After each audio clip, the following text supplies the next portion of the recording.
I never thought I'd end up living in my son's basement at 65. My husband Frank and I had planned everything so carefully, or so I believed. 43 years of marriage, 2 children raised, a modest home in Milwaukee where we'd built our lives, brick by brick. Then Frank's heart attack changed everything. No warning, no goodbye, just the deafening silence he left behind. When the medical bills came due, the life insurance barely covered half. One by one, I watched our carefully laid plans crumble like autumn leaves. My teaching pension wasn't enough. And the house, that beautiful Cape Cod we'd painted blue the summer our son Bradley graduated college, had to be sold. Bradley insisted I move in with them. "Mom, we have plenty of space," he'd said, showing me the finished basement of his suburban Chicago home. His wife Melissa had nodded beside him, a tight smile on her face that didn't quite reach her eyes. I should have paid more attention to that smile. That first year passed in a haze of grief and gratitude. Then the letter arrived, plain, unassuming, addressed to Frank at our old Milwaukee address, and forwarded to Bradley's. Inside was a key, a bank statement, and 3 words that would unravel everything I thought I knew about my life. Remember your promise. I'd love to know which corner of the globe you're watching from. And if this story speaks to you, make sure to subscribe. Tomorrow's video is one you absolutely can't miss. Martha and Frank Wilson had spent their whole lives being practical people. We weren't rich, but we were responsible. Frank worked for the Milwaukee Public Works Department for 32 years. Water systems maintenance, nothing glamorous, but steady. I taught 3rd grade at Oakwood Elementary, where I spent my days surrounded by construction paper art and the honest questions only 8-year-olds dare to ask. We lived in a blue Cape Cod on Linden Street, 3 bedrooms and an old oak tree, in the front yard that dropped acorns on the roof every fall. Frank would stand out there with a rake, grumbling about the mess while secretly enjoying the rhythm of the task. We'd saved diligently, his pension, my teacher's retirement, our modest 401k. Nothing that would put us on a cruise ship too exotic, ports but enough, we thought, to keep us comfortable through our golden years. "When we retire," Frank would say, sketching plans on napkins at our kitchen table, "we'll fix up the screened porch, maybe travel to the Grand Canyon. Nothing fancy, just us with a thermos of coffee watching the sunset." Our son Bradley had moved to Chicago after college, climbing the corporate ladder at a marketing firm. He'd married Melissa, a dental hygienist with perfect posture and an even more perfect home. Our daughter Claire had settled in California, too far away for casual Sunday dinners, but faithful with her weekly calls. We were proud of them both. They'd built lives better than our own, which is what every parent hopes for. Frank's heart attack came on a Tuesday morning. He'd gone out to get the mail, and by the time I found him on the driveway, the envelopes scattered around him like fallen leaves, it was too late. The paramedics were kind but clear. There was nothing they could have done even if I'd found him sooner. The funeral was a blur. Faces from the neighborhood, Frank's colleagues, my fellow teachers bringing casseroles and condolences. I nodded and thanked them mechanically, feeling like I was standing outside my body, watching someone else go through the motions. Claire flew in from California for 5 days, organizing paperwork and helping me make lists. Bradley drove up from Chicago 3 times that week, his forehead creased with concern. Melissa arranging flowers and cleaning dishes with efficient precision. Then everyone went home, and I was alone in our blue house with its creaking floors and empty spaces. The medical bills started arriving before I'd even put away Frank's clothes. The heart specialist, the ambulance, the emergency room, all services rendered for a man already gone. Our insurance covered some, but not nearly enough. Frank's life insurance policy, which he'd proudly purchased decades ago, turned out to be woefully inadequate in today's dollars. "It's called living benefit depletion," the insurance agent explained, not unkindly.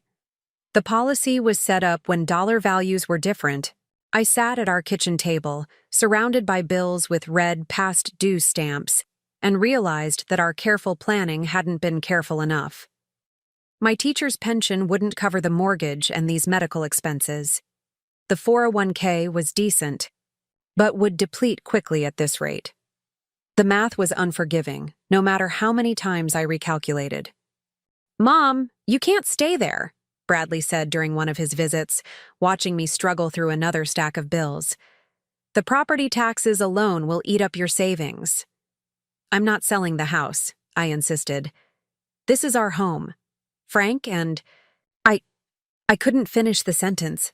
Bradley's expression softened, but his voice remained firm. "Dad would want you to be financially secure, not house rich and cash poor."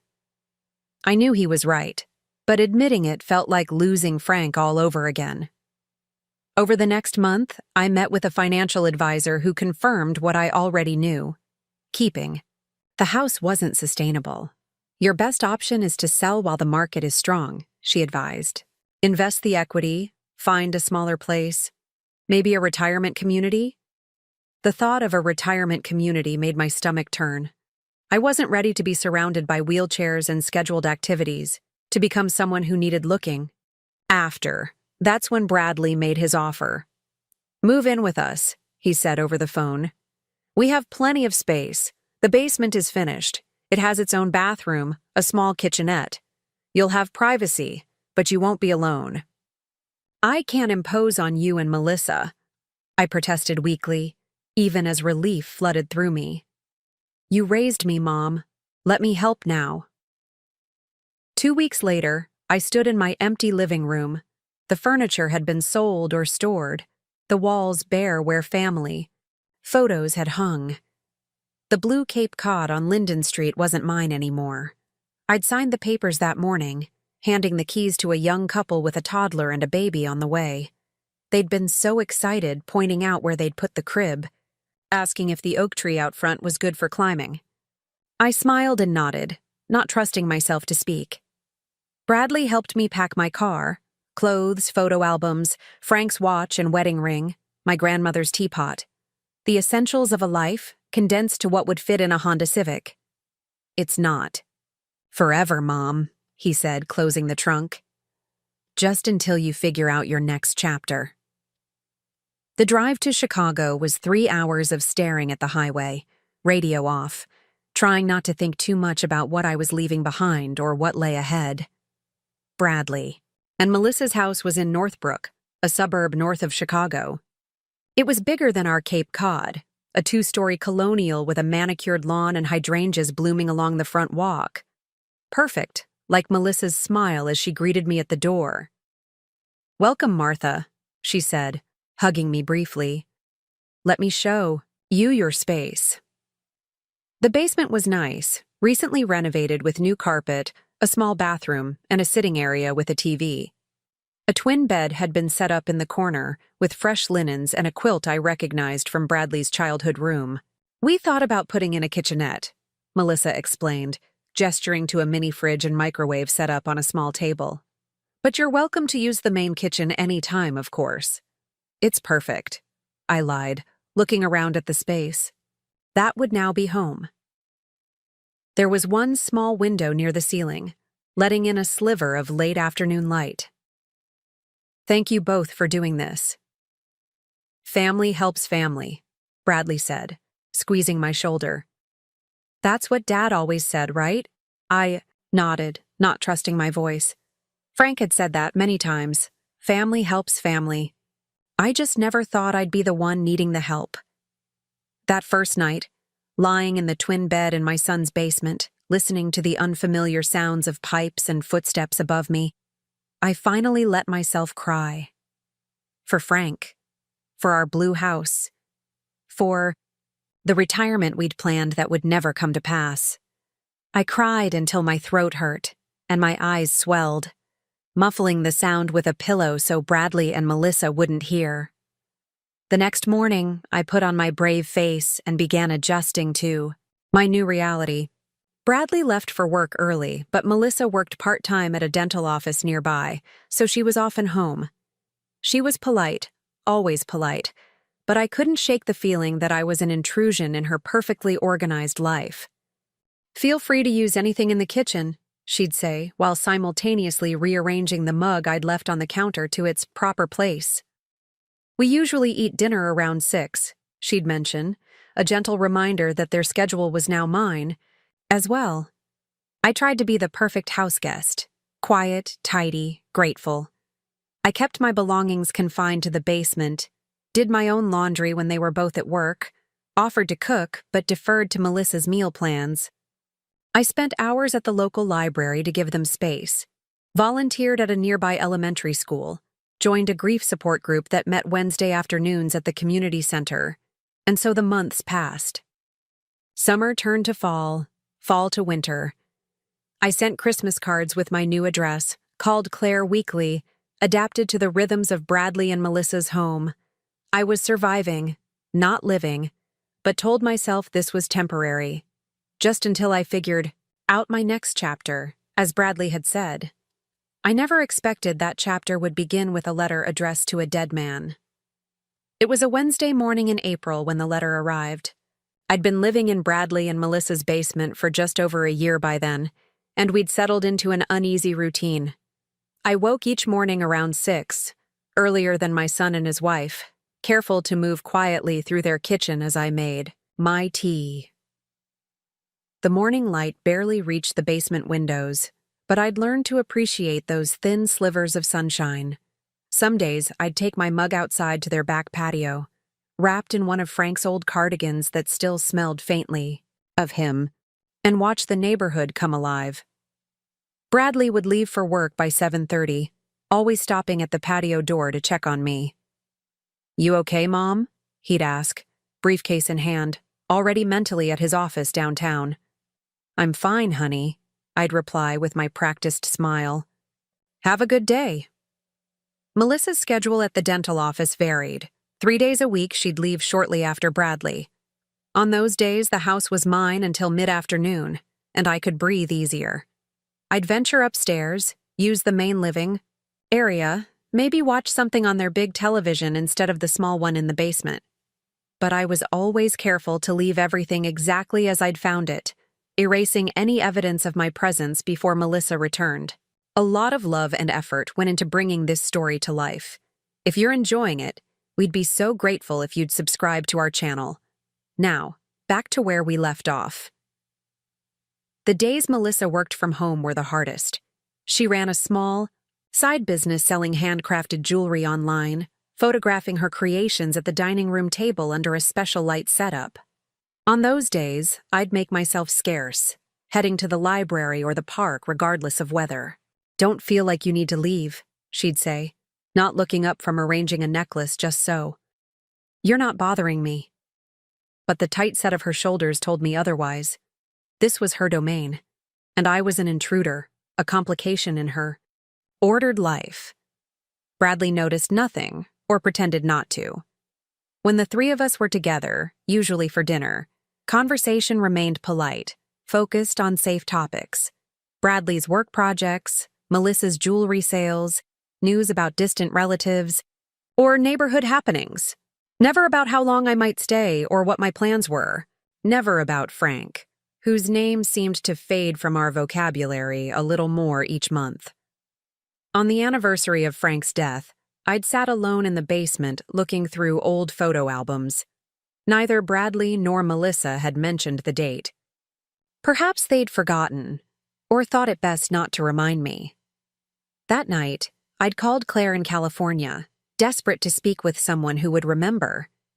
"Of course I remembered, Mom," she'd said, her voice warm despite the distance. "I lit a candle for Dad this morning." Claire called more often than she visited.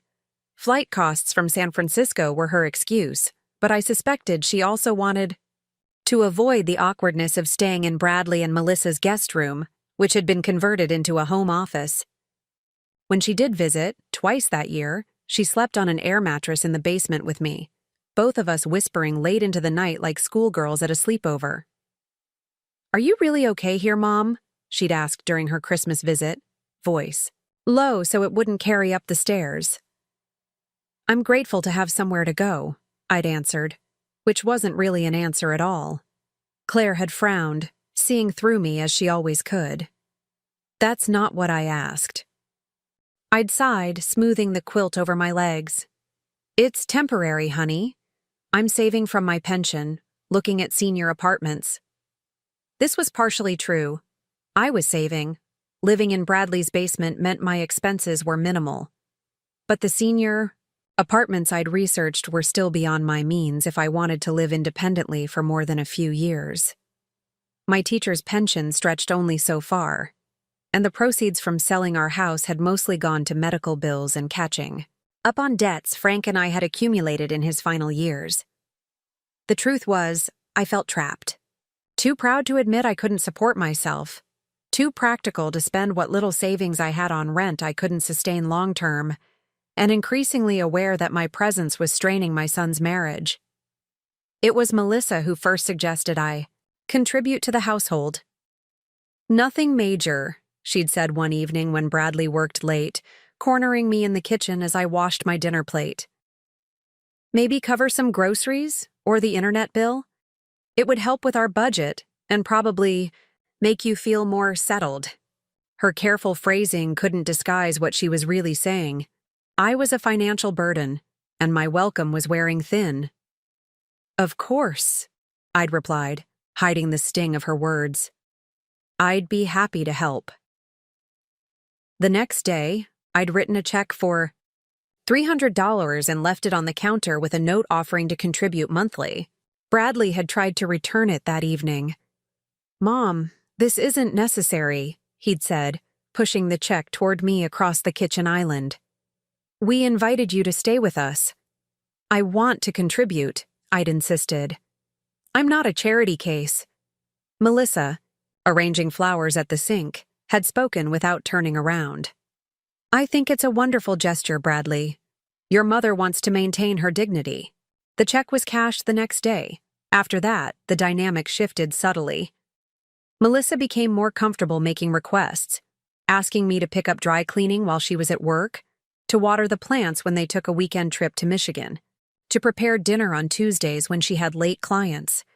Small things, reasonable things between family members sharing a home, but each request felt like another link in a chain binding me to their basement. Bradley, meanwhile, seemed increasingly torn between his wife and his mother. I'd catch him watching me with concern, starting conversations he never finished, asking questions about my plans without ever directly suggesting I should have some. "Have you thought about joining that senior travel group from the community center?" he'd ask. Or, "Mrs. Peterson from your school is living in that new retirement complex near the lake, isn't she?" Gentle nudges toward a future that didn't include their basement, wrapped in casual conversation. I tried to be the perfect house guest. I kept the basement spotless, did my laundry during off hours, never cooked anything that might leave lingering odors. I volunteered at a local elementary school 2 days a week, joined a book club at the library, took water aerobics classes at the community center, anything to stay out of the house during the day and give them their space. But no matter how busy I kept myself, no matter how small I tried to make my presence, the truth remained. This was not my home. The basement, with its decent but impersonal furnishings, its single window that gave me more of a view of passing ankles than sky, its constant slight dampness that aggravated my arthritis. It was a way station, not a destination. And Melissa, despite her polite smiles and correct words, made it increasingly clear she was counting the days until her home was truly hers again. It came to a head one Saturday morning in early April. I'd come upstairs to find Melissa rearranging kitchen cabinets, my few dishes and mugs set aside on the counter. "Oh, Martha," she said, startled to see me. "I'm just organizing a bit. I never seem to have enough space for my baking supplies." I nodded, watching as she shifted my things to a higher shelf, one I'd need a step stool to reach comfortably. "No problem," I said, though it was. This kitchen had once been my domain during the day, my small pleasure to bake cookies or prepare soup while they were at work. Now I was being literally put on a shelf, out of reach, out of the way. Actually, Melissa continued, not meeting my eyes as she worked. Bradley and I have been talking. We're thinking of starting a family soon. The implications hung in the air between us. A baby would need space. The basement, perhaps, would need to become a playroom, a guest room for visiting grandparents. Her parents, not me. That's wonderful news, I managed, my voice steadier than I felt. You'll be wonderful parents. She finally looked at me then, her expression a mixture of determination and what might have been guilt. We haven't decided anything yet, but I wanted you to know we're thinking about next steps. I'd nodded, turned, and gone back downstairs, my tea forgotten. Sitting on the edge of my twin bed, I'd finally faced the truth I'd been avoiding for months. I couldn't stay here much longer. Somehow, I needed to find a way to stand on my own, again.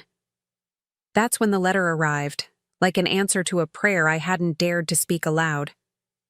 The letter arrived on a Thursday, nestled between a cable bill and a glossy furniture catalog.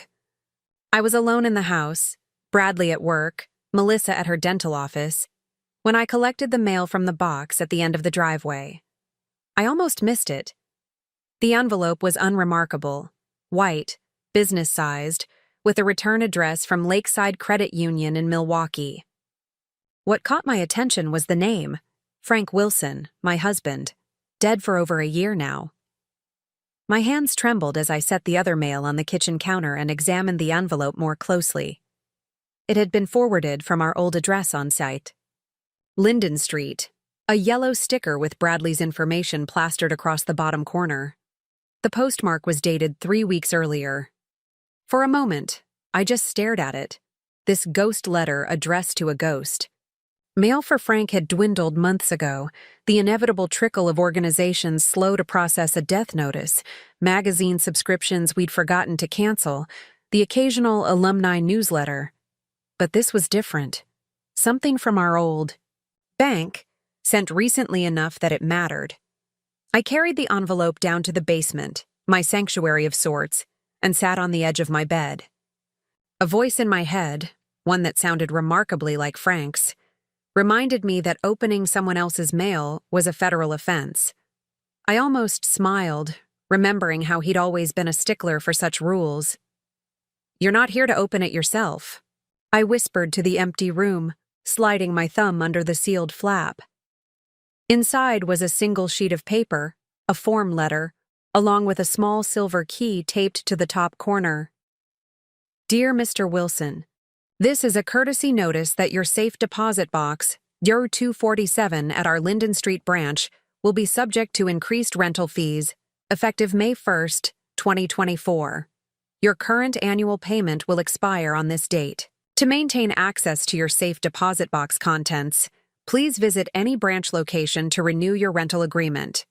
For your convenience, we have enclosed a replacement key, as our records indicate you requested one during your last visit on October 12th, 2023. If you have any questions about your account or wish to discuss other banking products, please don't hesitate to contact us. Sincerely, Margaret Foster, Branch Manager, Lakeside Credit Union. I read the letter 3 times, my confusion growing with each pass. Frank hadn't visited any bank in October 2023. He'd been dead for 6 months by then. And we'd never had a safe deposit box, at least not one he'd ever mentioned to me.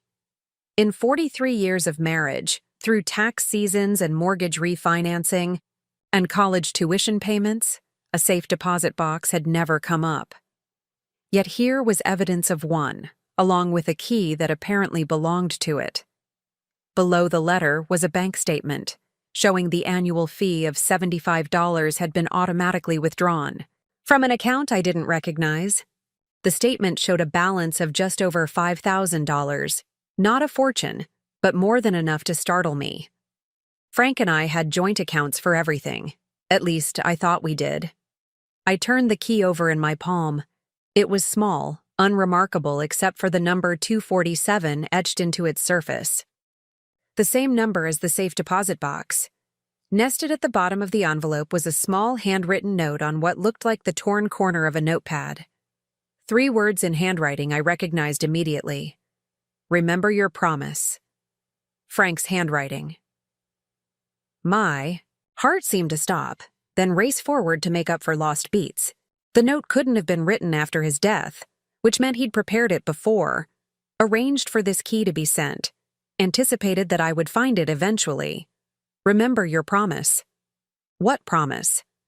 In over 4 decades together, we'd made hundreds of promises to each other, from the sacred vows at our wedding to mundane agreements about whose turn it was to take out the trash. I sat on the edge of my twin bed for what felt like hours, the key clutched in my hand, the letter spread on the quilt beside me. Outside, the afternoon light shifted, sending different patterns through my narrow basement window. Upstairs, I heard the front door open and close, Melissa returning from work, but I couldn't bring myself to move. A safe deposit box with $5,000. From an account I didn't know existed. A key delivered after his death.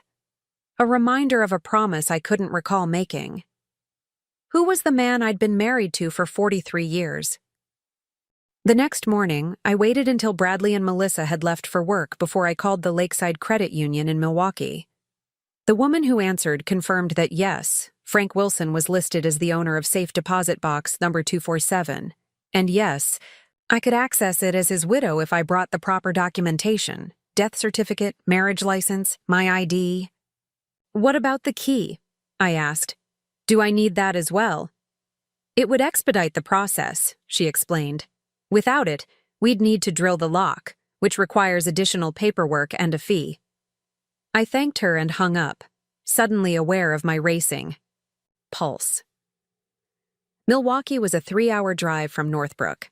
I could be there and back in a day, but I'd need an excuse for my absence. Bradley and Melissa kept loose tabs on my whereabouts, not controlling exactly, but they noticed if I deviated from my usual routines. That evening at dinner, I mentioned casually that I was thinking of visiting an old colleague in Milwaukee. The following week, Mrs. Abernathy from Oakwood is having health problems, I explained, pushing peas around my plate. I thought I might drive up, see how she's doing. Bradley looked up from his pot roast, surprise evident on his face. That's a long drive, Mom. Why don't I take you on Saturday? We could make a day of it. No, I said too quickly. I mean, I'd like to go on my own. It's been a while since I've had a proper visit with old friends. Melissa's fork paused halfway, to her mouth. Are you sure that's safe? The drive, I mean. It's been a while since you've gone that far alone. The concern in her voice seemed genuine, but underneath it I detected something else. Wariness, perhaps, at this spontaneous plan that disrupted the predictable pattern of our lives. I'm 65, not 95, I reminded her, forcing a light laugh. I drove that route for 30 years, and my license is still valid last I checked. Bradley looked like he might object further, but something in my expression must have stopped him. All right, Mom, just keep your phone charged and call when you get there and when you're heading back. Of course, I agreed, relief washing through me. It's just a quick visit, nothing exciting. I spent the weekend gathering the documents I'd need, my driver's license, our marriage certificate preserved in its manila envelope, the death certificate I kept in a folder labeled Frank Important Papers. I found myself avoiding the key, which I'd hidden in my jewelry box beneath a pair of earrings Frank had given me for our 40th anniversary. Each time my fingers brushed against it, a mix of anticipation and dread surged through me. What secrets had Frank kept locked away? All these years? Tuesday morning dawned clear and mild. I left earlier than necessary, eager to escape the basement and the weight of questions I couldn't yet answer. Bradley had already left for work, but Melissa was in the kitchen arranging flowers when I came upstairs with my purse and a small overnight bag. Overnight bag? She questioned, eyebrows rising. I thought this was a day trip. Just in case it gets late, I explained, not meeting her eyes. Mrs. Abernathy might want me to stay for dinner, and I'd rather not drive back in the dark if I'm tired. She studied me for a moment, then nodded. Smart. Let me know if your plans change. The drive to Milwaukee was both familiar and strange. I'd made this journey countless times over the years, visiting family, taking weekend trips, commuting to teaching conferences. But never alone, never with such purpose, never with such uncertainty awaiting me at the end. The city welcomed me, with its familiar skyline, the gleam of Lake Michigan visible between buildings as I navigated downtown streets. Our old neighborhood looked much the same, though the blue Cape Cod now sported a red door instead of the white one Frank had insisted on repainting each spring. I drove past slowly, allowing myself a moment of nostalgia before continuing to the Lakeside Credit Union on the corner of Grand Avenue and 5th Street. It was a modest brick building with large windows and a blue awning, unchanged since the last time I'd been there to close our accounts after Frank's death, or what I'd thought were all our accounts. Inside, the air conditioning was cranked too, high, raising goosebumps on my arms as I waited in line for the next available teller. When I reached the counter, a young woman with a neat ponytail and a name tag that read Jessica greeted me with a practiced smile. "I need to access a safe deposit box," I explained, keeping my voice steady. "It belonged to my husband, who passed away last year." Her smile dimmed appropriately. "I'm sorry for your loss. Do you have the necessary documentation?" I showed her everything: death certificate, marriage license, my ID, the key. She examined each item carefully, then asked me to wait while she consulted with the branch manager. 10 minutes later, I was following Jessica down a narrow hallway to a room at the back of the bank. The walls were lined with metal boxes of various sizes, each with a numbered keyhole. She located supper 247, inserted her master key, then gestured for me to use mine. "I'll give you privacy," she said, backing toward the door. "Take all the time you need. There's a button on the wall if you require assistance." The lock turned smoothly, the door swinging open to reveal a metal box about the size of a shoebox. My hands trembled as I lifted it from its compartment and carried it to a small table in the center of the room. For a moment, I just stared at it, this vessel containing whatever Frank had deemed important enough to keep secret from me. Part of me wanted to close it up, return it to its slot, drive back to Bradley's and pretend I'd never received the letter. I could continue living in blissful ignorance, preserving the memory of the man I thought I knew. But the key felt heavy in my palm, and Frank's note, "Remember your promise," echoed in my mind.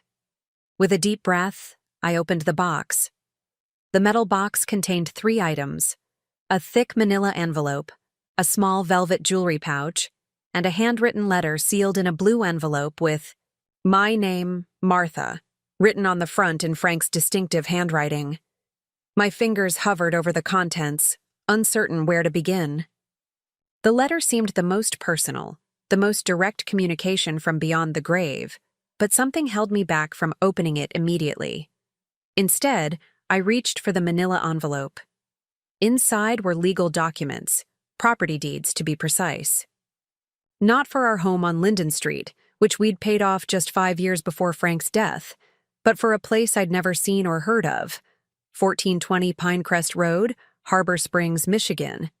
The deed listed Frank Wilson as the sole owner of a lakefront cottage purchased in 2004, almost 20 years ago. There was a property tax statement showing all taxes paid through the current year, and a homeowner's insurance policy with premiums automatically drafted from the same unknown account that maintained the safe deposit box. My mind reeled. 20 years. For 20 years, Frank had owned property I knew nothing about, in a town we'd never visited together. The cottage had been purchased when our children were already grown, when we were supposedly saving for the retirement we'd planned together. I set the deeds aside with trembling hands and reached for the velvet pouch. It was heavier than I expected, and when I loosened the drawstring, a man's gold pocket watch slid into my palm. Not just any watch, a beautiful antique piece with intricate engravings on its case. I pressed the small latch and the cover sprang open to reveal a watch face with Roman numerals and delicate filigree hands. On the inside of the cover was an inscription, "To Samuel, all my love, Eliza, 1947 Samuel and Eliza." Names that meant nothing to me. Frank's parents were Robert and Catherine. His grandparents were James and Margaret on his father's side, William and Dorothy on his mother's. In all our years together, I'd never heard him mention Samuel or Eliza. I turned the watch over in my hands, searching for answers it couldn't provide. It was clearly valuable, perhaps not in monetary terms, though I suspected it was worth something, but in sentimental value. It had been important enough for Frank to keep locked away, separate from our shared life. Finally, I reached for the blue envelope. My name stared back at me, challenging me to proceed, to learn whatever truth Frank had kept hidden. With unsteady fingers, I broke the seal and unfolded 3 pages of my husband's familiar handwriting. My dearest Martha, if you're reading this, I'm gone and you've received the key I arranged to have sent to you. I hope it didn't take too long to find its way to you. I'm sorry for the secrets, Martha. More sorry than I can express in these pages. The cottage in Harbor Springs was my father's dream. Not Robert Wilson, the man you knew as my father, but Samuel Weiss, my biological father. The truth is, Robert Wilson adopted me when I was 7 years old after he married my mother, Eliza. Samuel died when I was just 6, a boating accident on Lake Michigan near Harbor Springs, where his family had summered for generations. My mother rarely spoke of him after she remarried. It was too painful, I think, and Robert was a good man who wanted me to be his son in every way.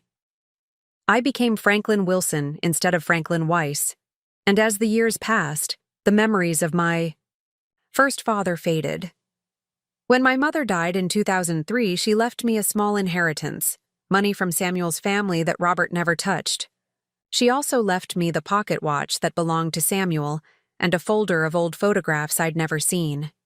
Pictures of a cottage on Lake Michigan, of Samuel holding me as a baby, of my mother young and laughing on a wooden dock. I used the inheritance to track down the old Weiss family cottage. It had passed out of the family decades ago, but by some miracle, it was for sale again. I bought it, telling myself I would tell you about it, that we would visit it together, that I would share this piece of my history with you, but something always stopped me. Fear, perhaps, or shame that I'd kept such a significant part of myself hidden for so long, or maybe the selfish desire to have something that was just mine, a connection to the father I barely remembered, but whose blood runs in my veins. I've been visiting the cottage 2 or 3 times a year. Those fishing trips with old work colleagues, those continuing education weekends for the water department.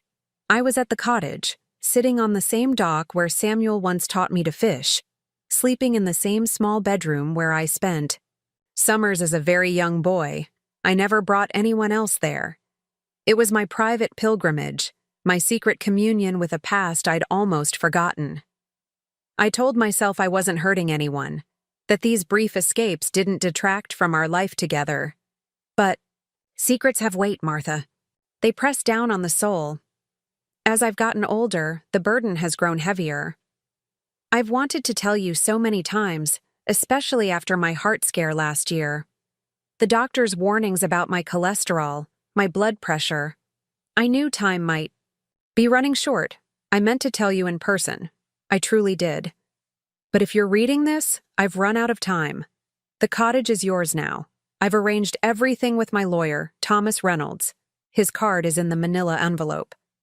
The deed will transfer to you upon your presentation of my death certificate. The account at Lakeside Credit Union is also yours, about $5,000, enough to maintain the cottage for a few years if you choose to keep it, or sell it if that's what you prefer. I would understand. Remember your promise, Martha. On our wedding day, you promised to accept all of me, even the parts you didn't yet know. I'm holding you to that promise now, asking you to forgive this deception, to understand that it came not from a lack of love for you, but from a complicated tangle of love for a father I lost too soon, and a life I barely remembered. If I could have one wish, it would be that you visit the cottage at least once. See the sunrise over Lake Michigan from the east-facing porch. Sit on the dock where 3 generations of my family have fished. Open the windows and let the pine-scented breeze remind you that even secrets, once revealed, can bring their own kind of peace. I have loved you completely, Martha, even with this piece of my heart set aside. You have been the great joy of my life, the constant star I navigated by, the home I always return to. All my love, always. Frank P.S. The key to the cottage is taped to the back of this letter. I don't know how long I sat in that small room at the bank, reading and rereading Frank's words until they blurred before my eyes. A bank employee knocked once, gently, asking if I needed anything. I sent her away, unable to form words through the tightness in my throat. Frank Wilson, my husband of 43 years, the father of my children, the man whose socks I'd paired and whose favorite meals I'd cooked, and whose body I'd known as, well as my own, had carried this secret life inside him all our years together. A different name, a different history, a place he escaped to without me. I should have felt betrayed. Perhaps I did, in some corner of my heart. But mostly, I felt a profound sadness. Not for myself, but for Frank. For the little boy who lost his father too young. For the man who felt he couldn't share this essential piece of himself with the woman who loved him. And beneath the sadness, a flicker of something else. Curiosity. A pull toward this unknown place that had meant so much to my husband. Harbor Springs, Michigan. A lakefront cottage. A dock where a man named Samuel Weiss had once taught his son to fish before disappearing from his life forever. I carefully returned the documents and the pocket watch to the safe deposit box, keeping only Frank's letter and the small brass key. That was, as promised, taped to the back of the final page. The bank would hold the rest securely until I decided what to do next. Outside, the afternoon had turned cloudy, with the threat of rain hanging in the air. I sat in my car in the bank. Parking lot. GPS open on my phone, calculating the distance from Milwaukee to Harbor Springs, Michigan. 5 hours and 23 minutes according to the glowing blue line on my screen. Too far to go today.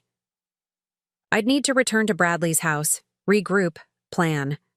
I'd told Melissa I might stay overnight with Mrs. Abernathy, but the thought of fabricating an entire evening's conversation with my former colleague, who was in fact perfectly healthy and living with her daughter in Florida, made my stomach turn. No more secrets, I decided. Frank had kept enough for both of us. I started the car and pointed it back toward Northbrook, my mind racing faster than the traffic around me. By the time I pulled into Bradley's driveway, I had made my decision.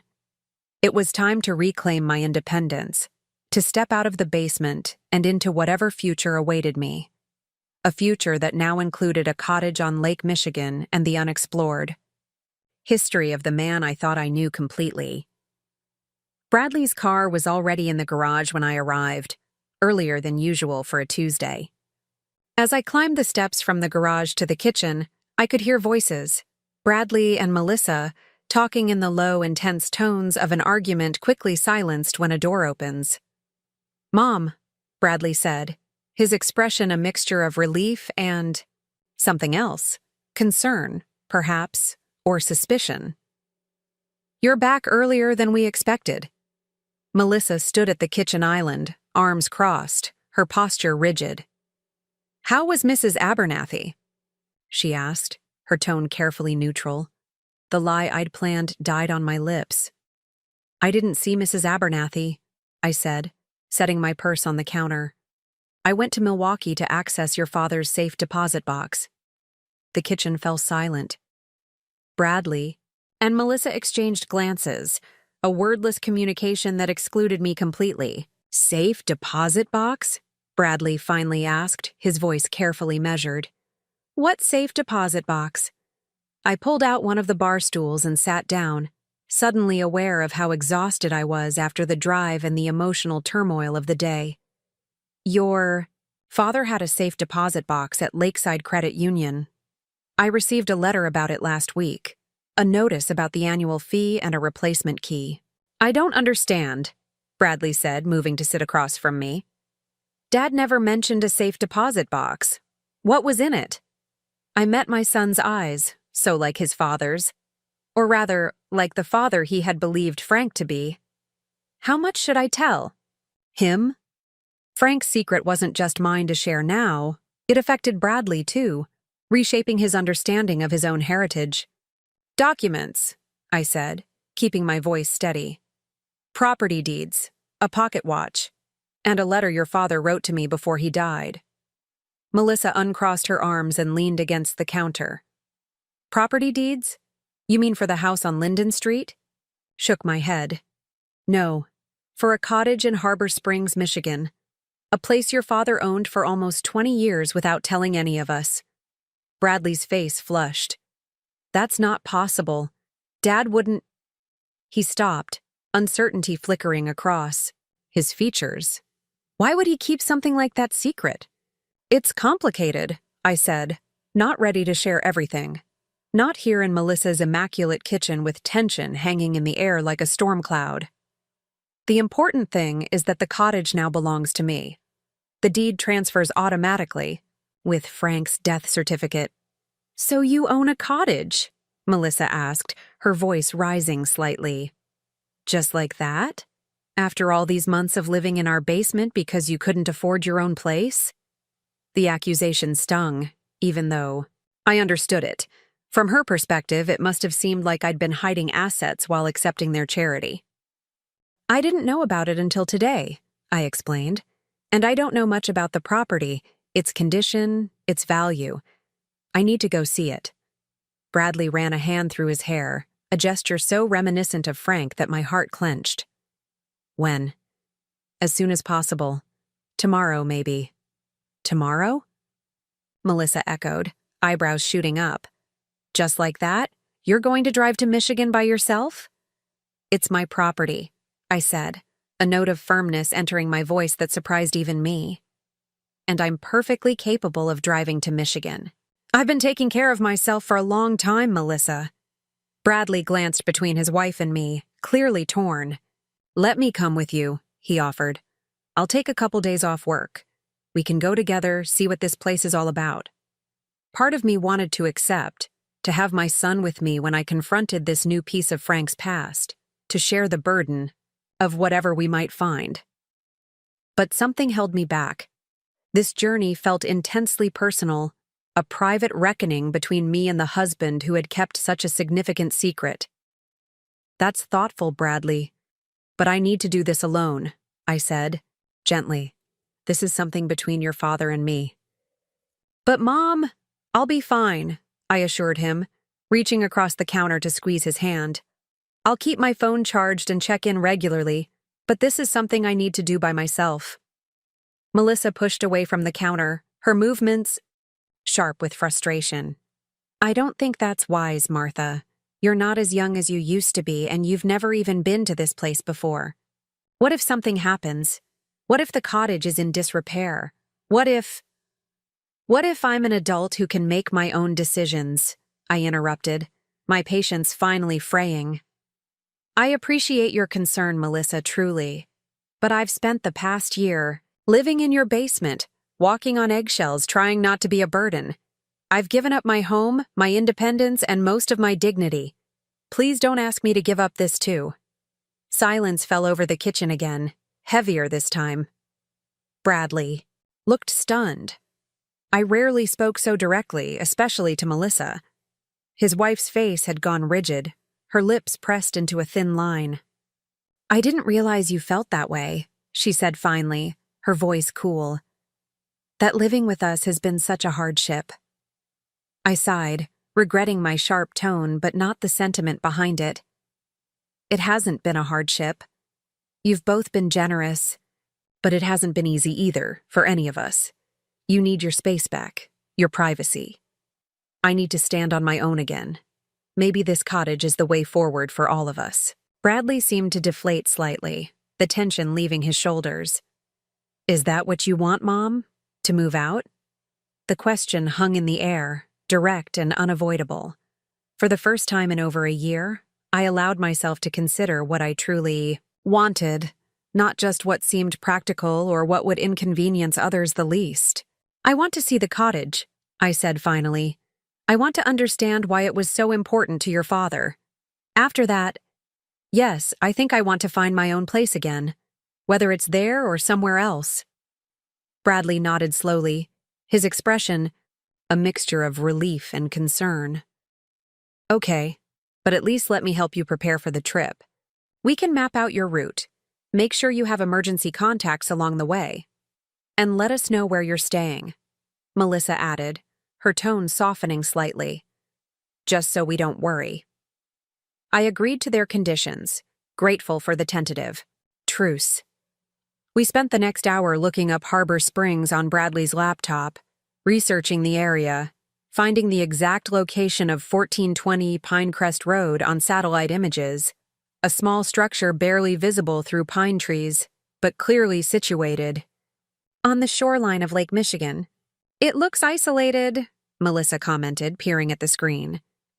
Are you sure there will be cell service out there? If not, I'll find a landline, I assured her. Or carrier pigeons, or smoke signals. The weak joke broke some of the tension, and Bradley actually smiled. Just be careful, he said, and call us when you get there. I want to know what this mystery cottage of Dad's looks like. I agreed, and as the evening progressed, we settled into an uneasy normalcy. Bradley ordered pizza for dinner. Neither Melissa nor I felt like cooking, and we ate in the living room, the TV providing background noise and a buffer against difficult conversations. When I retreated to the basement that night, I felt a strange mixture of emotions. Anticipation about seeing the cottage, lingering shock over Frank's revelations, anxiety about the journey ahead, and beneath it all, a quiet certainty that I was about to turn a page in my life, stepping into a chapter I never could have anticipated. I packed methodically, taking only what I thought I might need for a few days. Clothes, toiletries, my medications, a notebook, and my reading glasses. I added Frank's letter and the cottage key, tucking them into the zippered pocket of my purse where they'd be safe. Sleep was elusive that night. I kept imagining what the cottage might look like, creating pictures in my mind based on the glimpse we'd seen on satellite images and the few details Frank had provided in his letter. A dock where he'd fished, an east-facing porch for watching, sunrises, windows that opened to pine-scented breezes. Would I find more of Frank there, or less? Would the cottage help me understand the man I'd been married to, or would it only deepen the mystery? And what would I do with it afterward? Keep it as a connection to him, or sell it and use the proceeds to rebuild my independent life? Questions circled like restless birds, keeping me awake until the first gray light of dawn filtered through my basement window. I rose early, showered, and carried my overnight bag upstairs before Bradley and Melissa were awake. I left a note on the kitchen counter, thanking them for their support and promising to call when I reached Harbor Springs. Then I loaded my bag into the car, programmed the GPS, and backed out of their driveway as the neighborhood was just beginning to stir. 5 hours and 23 minutes according to the route I'd mapped out. 5 hours and 23 minutes to a place my husband had visited in secret for 2 decades, to a history he'd kept hidden throughout our marriage, to a part of himself he'd never fully shared with me. As I merged onto the highway heading north, the rising sun at my back, I felt something unexpected. Not anger or betrayal, but a curious lightness. For the first time since Frank's death, since selling our home and moving into Bradley's basement, I was moving towards something rather than away from it. I was making an active choice rather than passively accepting circumstances. Whatever awaited me at the end of this journey, it was mine to face, mine to decide about. The road stretched before me, and for the first time in a very long time, I felt the stirrings of something I'd almost forgotten, possibility. I drove north as the landscape changed around me, from the suburbs of Chicago to the rolling farmland of northern Illinois, across the Wisconsin border and into Michigan's lower peninsula. The highway eventually gave way to smaller state roads, then to county routes winding through forests increasingly dense with pine and birch. Harbor Springs revealed itself gradually. First a sign welcoming visitors to the historic waterfront, community. Then glimpses of Lake Michigan between buildings as I followed my GPS through the small downtown. Quaint shops and restaurants lined the main street, most closed for the season. It was early May, still too cool for the summer tourists who would no doubt flood the area in another month or two. I continued past the town center, following Pinecrest Road as it curved away from the lake, then back toward it. The houses grew, further apart, the forest thicker, until I almost missed the small wooden sign marking 1420, half hidden by pine branches. I turned onto a narrow gravel driveway, tires crunching over stone and fallen needles. The drive curved through trees for about 100 yards before opening to a small clearing, and there it was, Frank's secret. My inheritance. A weathered cedar cottage with green trim, a wide porch facing the water, and a wooden dock extending into the blue expanse of Lake Michigan. I sat in my car for several moments, taking in the cottage that had been Frank's secret retreat for 20 years. It wasn't grand or luxurious, just a simple single-story structure with weathered cedar siding and a slightly sagging porch. 2 Adirondack chairs faced the water, their green paint faded by sun and winters. A stone chimney rose from one end of the roof, and wildflowers grew in scattered patches around the clearing. It looked like it belonged here, nestled among the pines with Lake Michigan stretching beyond it. Not an intrusion on the landscape, but a natural extension of it. With a deep breath, I gathered my purse and stepped out of the car. The air smelled of pine and water, with an underlying earthiness from the forest floor. A breeze rustled the treetops, and somewhere nearby, birds called to one another in melodic bursts. The only other sounds the gentle lapping of waves against the shore. The brass key felt weighty in my hand as I approached the front door.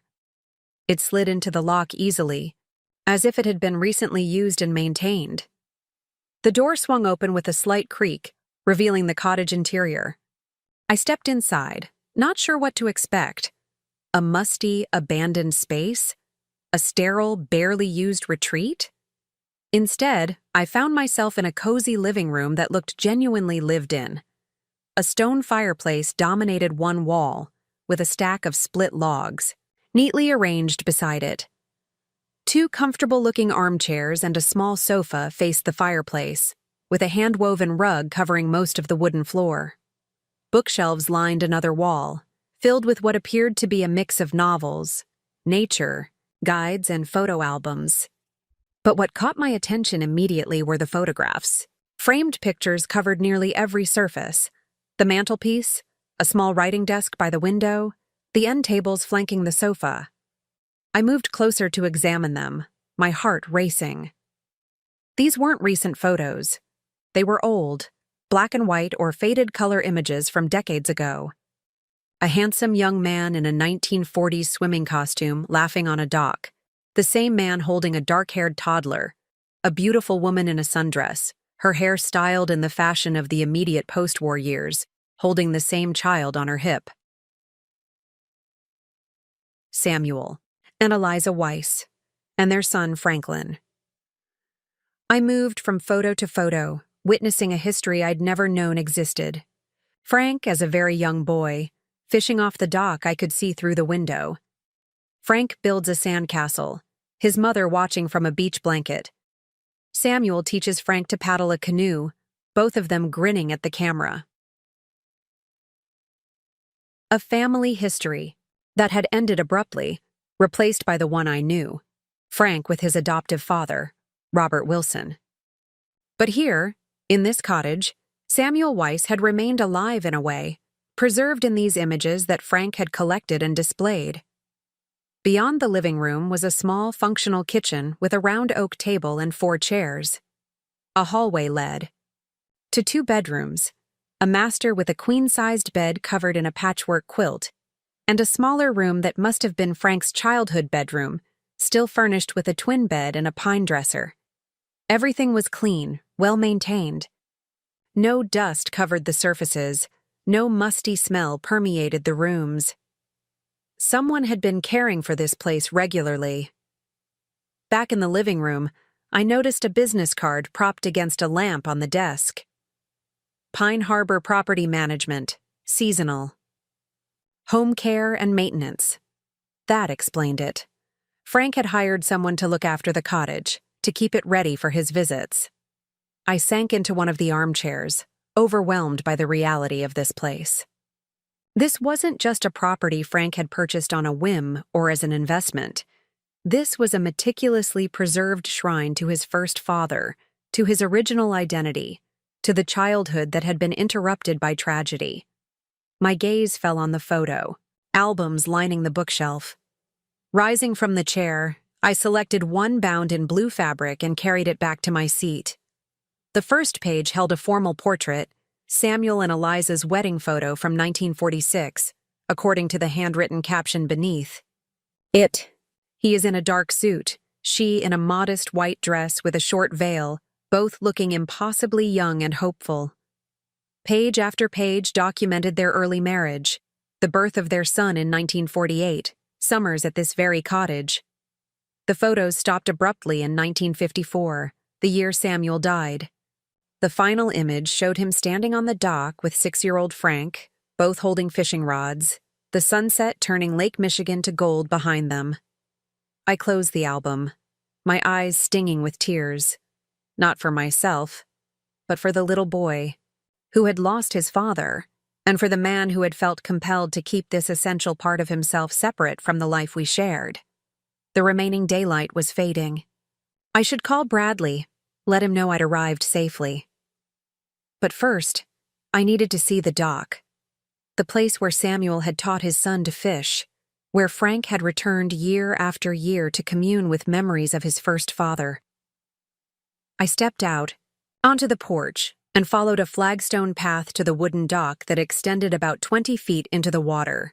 It looked recently repaired, the boards solid beneath my feet as I walked to the end and stood gazing out over Lake Michigan. The sun was beginning its descent, not yet touching the horizon, but casting long golden light across the water. In the distance, I could make out the silhouette of Beaver Island, a loon called somewhere to my right, its mournful cry echoing over the water. I could understand why Frank had been drawn back here, why he'd purchased this place when the opportunity arose. There was peace here, a sense of continuity and timelessness. The same water that had lapped against this shore when Samuel taught his son to fish still flowed. The same pines still whispered in the breeze. The same sunset painted the sky in shades of gold and rose. Standing there, I felt closer to Frank than I had at any time since his death. Not the Frank Wilson I'd married, but the complete man he'd been, with all his complexities and contradictions. The boy who had lost his father too young. The man who had built a life with me while keeping this essential piece of himself separate. For the first time, I began to understand. His secrecy hadn't been a rejection of me or our life together.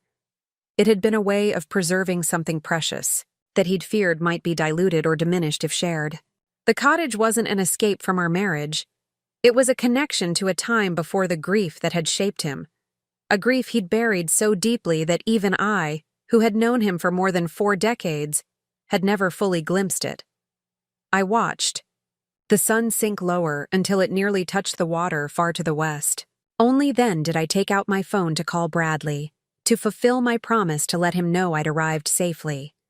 No signal. Of course, Melissa had been right about that at least. The cottage was too isolated for reliable cell service. I'd have to drive back toward town to make the call. But not yet. The sunset was too beautiful to miss, and I felt a strange reluctance to introduce the outside world into this sanctuary just yet, to break the spell of discovery and understanding that had enveloped me since I'd unlocked the door. Back inside, I explored the cottage more thoroughly. In the kitchen cabinets, I found basic supplies: canned goods, pasta, coffee, tea. The refrigerator was empty but running, ready to be stocked. In the bathroom, medicine cabinet were toiletries, a toothbrush still in its packaging, soap, shampoo. Frank had kept this place ready, not just for his visits, but perhaps anticipating that someday I would be here, following the trail he'd left for me.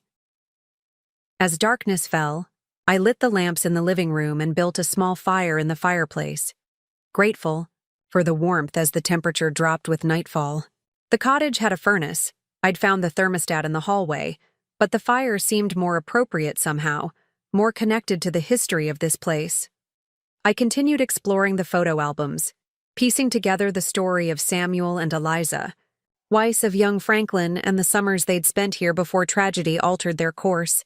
There were gaps, of course, questions the photographs couldn't answer. But they provided a foundation, a framework for understanding the man Frank had been before I knew him. In the second bedroom, Frank's childhood room, I found a small wooden desk with a single drawer. Inside was a leather-bound journal with Franklin Weiss embossed on the cover in faded gold letters. I hesitated, feeling like an intruder, but Frank had left this place to me and had guided me here through his letter. He had wanted me to know, finally, all of him. I carried the journal back to the fire and curled up in one of the armchairs. The first entry was dated June 15th, 1953, written in a child's careful printing, complete with backwards letters and spelling errors. Daddy taught me to fish today. I caught 3 fish. Mommy cooked them for dinner. They were yummy. The last entry was dated just 3 months before Frank's death. Another sunset from the dock, perhaps one of my last. The doctor didn't say it directly, but I read between the lines. My heart won't hold out much longer. I should tell Martha about this place. After all these years, I owe her that truth. But every time I try, the words stick in my throat. What would she think of me, keeping this separate life? Would she understand that it wasn't about escaping our marriage, but about preserving a connection to my first father that I've never been able to fully explain? I've made arrangements with Reynolds. If anything happens to me, Martha will receive the key. It's cowardly, perhaps, to wait until after I'm gone. But at least she'll know. She'll stand on this dock, watch this sunset, and maybe then she'll understand. Between those 2 entries stretched decades of occasional visits. Frank coming, here alone to fish, to sit on the dock, to connect with memories of his first father. Brief notations about repairs to the cottage, about hiring the property management company, about purchasing neighboring land to ensure the cottage would remain secluded, and woven throughout, reflections on our marriage, on Bradley and Claire, on the life we'd built together. All of it seen through the lens of his complicated relationship with his own past, with the dual fathers who had shaped him. I read until my eyes grew heavy, until the fire burned down to embers. Finally, I closed the journal and carried it with me to the master bedroom. Tomorrow, I would drive into town, call Bradley, maybe visit the local historical society to learn more about the Weiss family. Tomorrow, I would begin deciding what to do with this unexpected inheritance, whether to keep the cottage as a connection to Frank or to sell it and use the proceeds to rebuild my independent life. But tonight, I would sleep beneath the patchwork, quilt in the bed where Frank had slept during his secret pilgrimages, surrounded by the history he'd preserved and the truth he'd finally shared. I woke to sunlight streaming through the east-facing windows, just as Frank had described in his letter. For a moment, I lay still, orienting myself in the unfamiliar bedroom. The events of yesterday came flooding back: the cottage, the photographs, the journal entries that had given me glimpses into a husband I thought I'd known completely. The Zitz bedside clock read 7:18 a.m. I needed to call Bradley and Melissa to reassure them I was safe.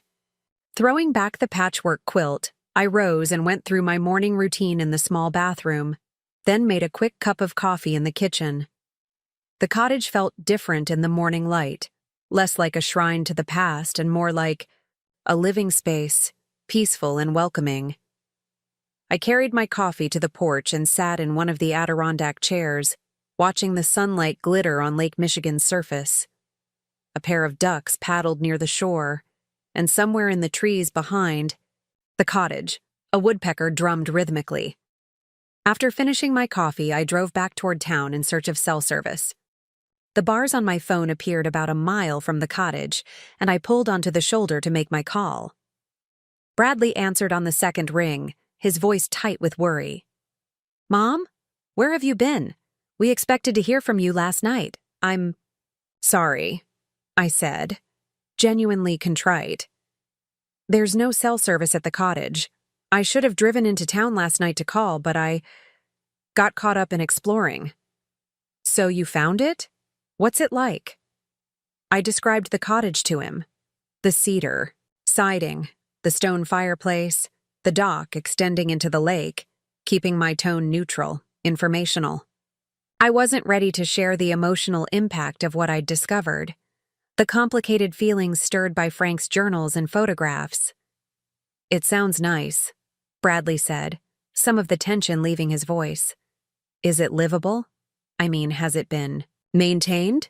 "Yes, your father hired a property management company to look after it. Everything is in good condition." "And what are you going to do with it?" The question hung between us, the same one I'd been asking myself since I'd arrived. "I'm not sure yet," I admitted. "I need to spend a few days here, I think. Get to know the place. Learn more about why it was so important to your father." Bradley was quiet for a moment.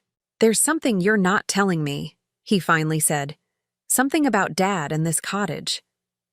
My son had always been perceptive, even as a child, noticing the subtle shifts in atmosphere, the conversations that stopped when he entered a room.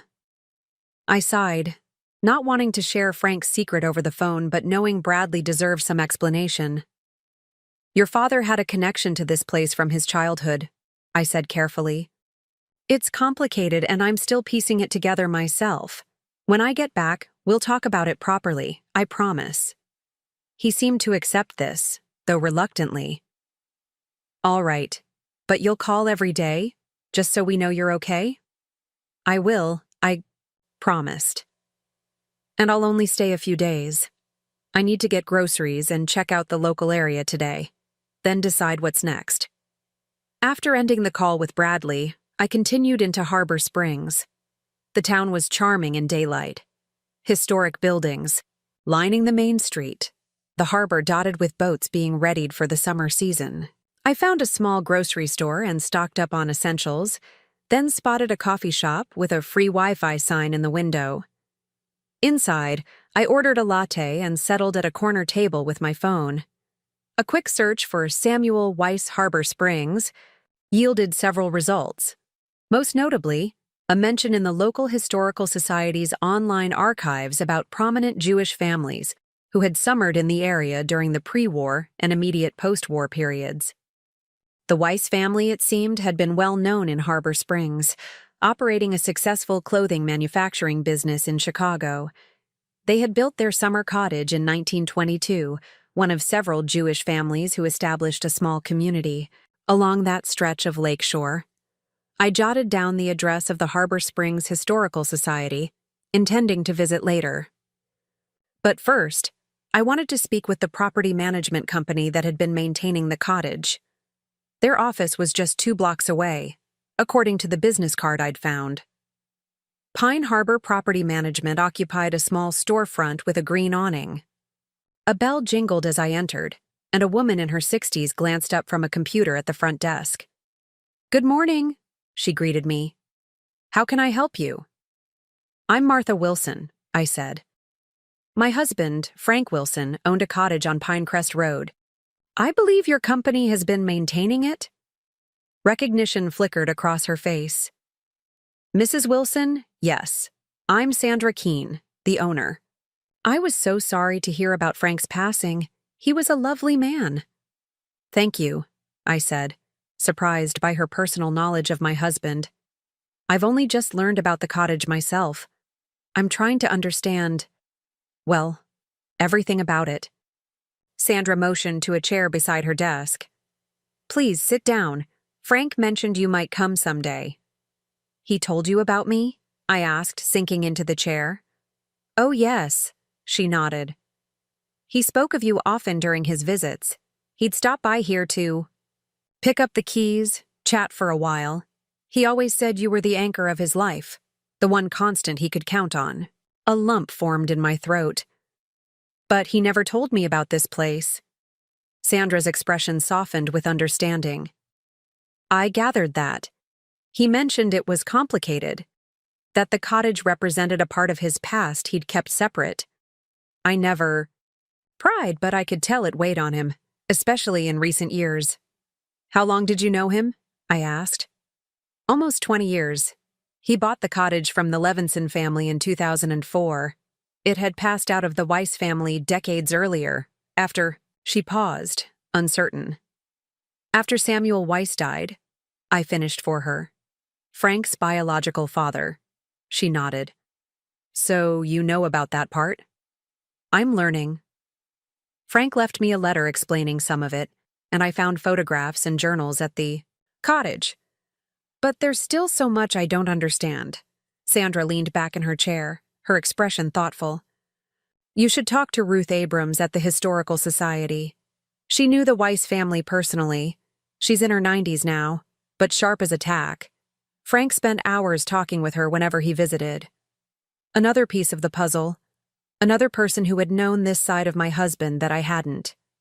Instead of jealousy, I felt a strange gratitude that Frank had found connections here. People who understood the part of himself he'd kept hidden from me.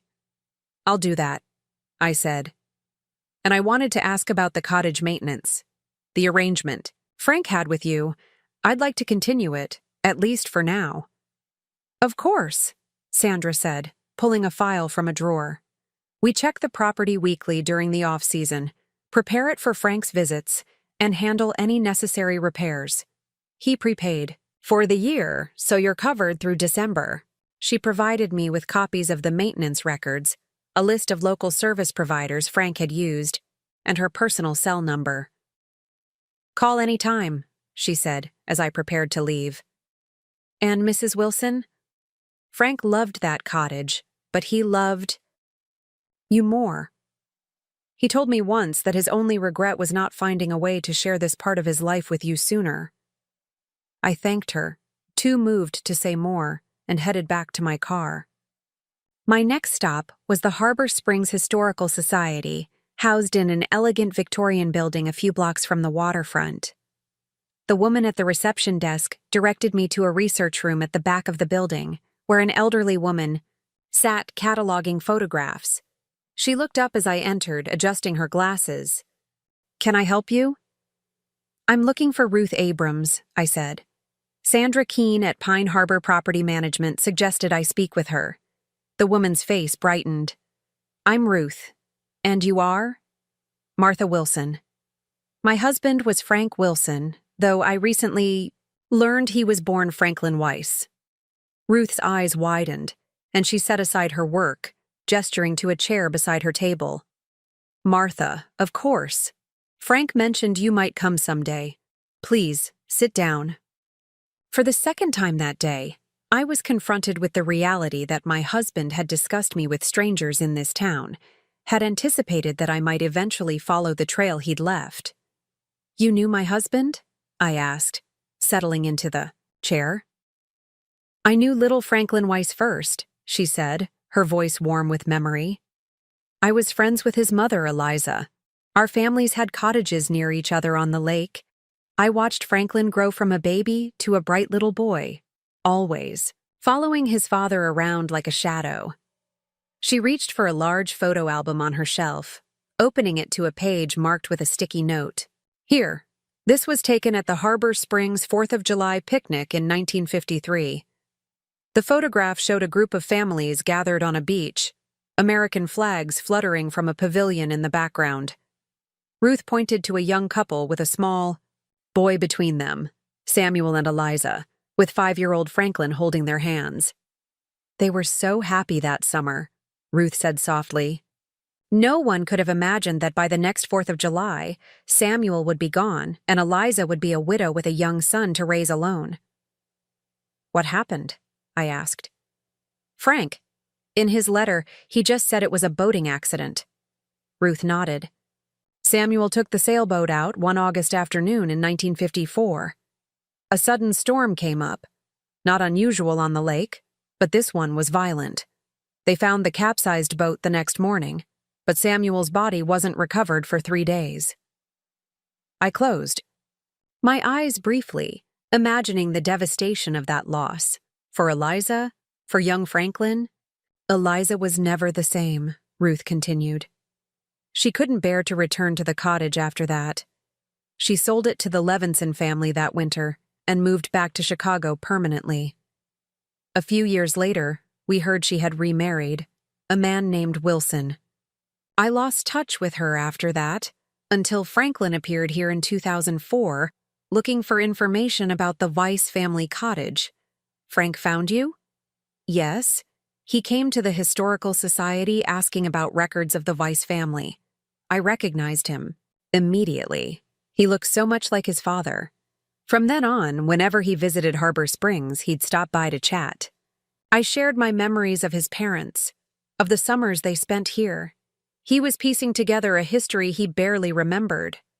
For the next hour, Ruth shared stories of the Weiss family, of the Jewish summer community that had once thrived along this stretch of lakeshore, of the young couple who had brought their son to Harbor Springs each summer until tragedy struck. As I listened, Franklin Weiss, who became Frank Wilson, my husband, came into clearer focus. Not just the man I'd married, but the boy he'd been before, shaped by loss and reinvention in ways I'd never fully understood. Thank you, I said when Ruth finally paused, her voice growing tired. This means more to me than I can express. He wanted you to know, she said, patting my hand. In these last few years especially, he talked about telling you, bringing you here. I think he was working up his courage. But he ran out of time, I said softly. Ruth nodded. The heart doesn't always follow the mind's timeline, but he found a way to bring you here anyway, didn't he? As I drove back to the cottage that afternoon, Ruth's words echoed in my thoughts. Frank had found a way to share this part of himself with me, even if he couldn't do it in life. The cottage, the photographs, the journal, they were his legacy, his final gift to me. Not just property, but understanding. That evening, I sat on the dock as the sun dipped toward the horizon, casting long golden rays across Lake Michigan. The day's discoveries had left me emotionally drained yet strangely peaceful. With each conversation, each new piece of information, Frank's secret life became less of a betrayal and more of a complicated human story, one of loss, identity, and the parts of ourselves we struggle to reconcile. I'd stopped at a local market on the way back to the cottage, purchasing ingredients for a simple dinner. Now, with a glass of wine beside me and a light sweater protecting against the evening chill, I watched the same sunset Frank had watched, dozens of times from this very spot. Had he thought of me during those solitary evenings? Sandra and Ruth both said he'd spoken of me often, that he'd regretted not finding a way to share this place with me. I wanted to believe them, to accept that his secrecy hadn't stemmed from a desire to exclude me from this part of his life, but from something more complex, fear perhaps, or the difficulty of explaining a connection he barely understood himself. The cottage behind me no longer felt like an alien place, a symbol of deception. It was becoming something else, a gift, an inheritance more valuable than just property. Frank had preserved this connection to his first father, and now he'd passed it to me, trusting that I would understand what he couldn't bring himself to explain in life. As darkness fell, I returned to the cottage and built another fire in the stone fireplace. The warmth pushed back against the evening chill, creating a cozy circle of light in the living room. I curled up in one of the armchairs with Frank's journal, turning to entries I hadn't yet read. June 18, 2005. spent the morning fishing off the dock. No luck. But that was never really the point. I keep expecting to feel his presence here more strongly, but memory is elusive. I was only 6 when he died. What I remember most isn't his face or voice, but the feeling of his hand on my shoulder as he showed me how to cast a line. The security of that touch. The confidence it gave me. July 4, 2008. Watched the fireworks over the harbor tonight. Ruth told me how my parents would take me to the town picnic every Independence Day, how my father would lift me onto his shoulders to see the display. I have no memory of it, but sitting on the beach tonight, I felt a connection to them, to the life we had here before everything changed. September 2nd, 2012. Martha called while I was sitting on the dock this evening. Strange to hear her voice here, these two worlds briefly overlapping. I almost told her then, where I was, why I came here. The words were on the tip of my tongue, but I heard Bradley in the background, asking when I'd be home, and the moment passed. How do you explain a lifetime of separation after so many years? How do you admit to the person you love most that you've kept something so fundamental from them? That last entry caught my breath. I remembered that call. Labor Day weekend, 2012. Bradley and Claire had both been visiting. We were planning a barbecue, and I'd called Frank to remind him to pick up charcoal on his way home from his fishing trip. I'd had no idea he was sitting on this dock, wrestling with whether to tell me the truth. I continued reading, finding similar moments throughout the years, times when Frank had almost revealed his secret, only to retreat back into the pattern of separation he'd established. His entries grew more reflective as he aged, especially after his first heart scare in 2022, May 15, 2023. The doctor didn't say it directly, but the message was clear. My heart is failing. Time is becoming precious. I should tell Martha about this place, about Samuel, about the name I was born with. After all these years of compartmentalizing my life, I owe her that truth. But each time I try, I remember Robert, how good he was to me, how he never treated me as anything less than his son. Would sharing this somehow dishonor his memory? Or is that just an excuse for my cowardice? The final entry was dated just 2 weeks before his death. October 3rd, 2023. Made arrangements with Reynolds today. If anything happens to me, Martha will receive the key to the safe deposit box, which contains the deed to the cottage and my letter explaining everything. It feels like a failure, arranging for her to learn the truth only after I'm gone. But perhaps it's better this way. She can discover this place, this history, without my anxious hovering, without having to manage my emotions alongside her own. The cottage will speak for itself. The photographs, the journals, they'll tell her what I never found the courage to say aloud. That I've always been two people. Frank Wilson, the man she married, and Franklin Weiss, the boy who lost his father too young.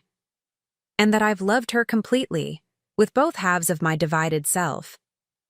I closed the journal, tears blurring my vision.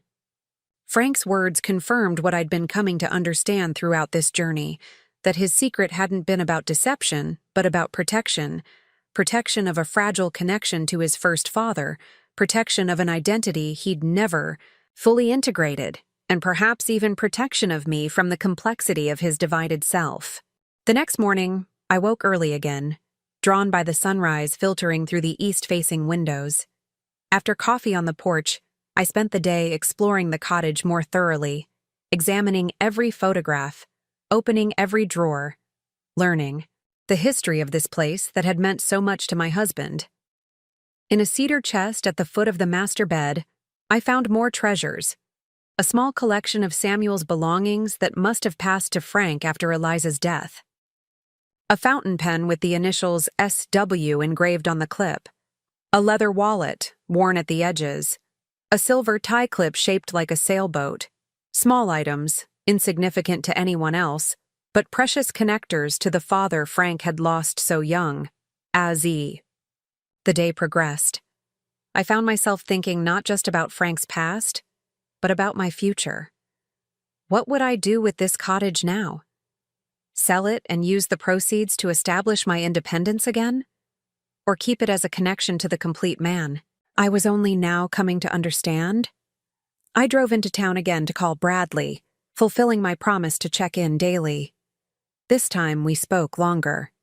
I shared more about what I'd discovered, about Frank's biological father, about the history of the cottage, about the connection to Harbor Springs that had drawn Frank back year after year. "Why didn't he ever tell us?"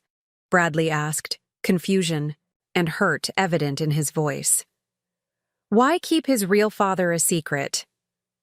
"I don't think it was about secrecy exactly," I said, choosing my words carefully.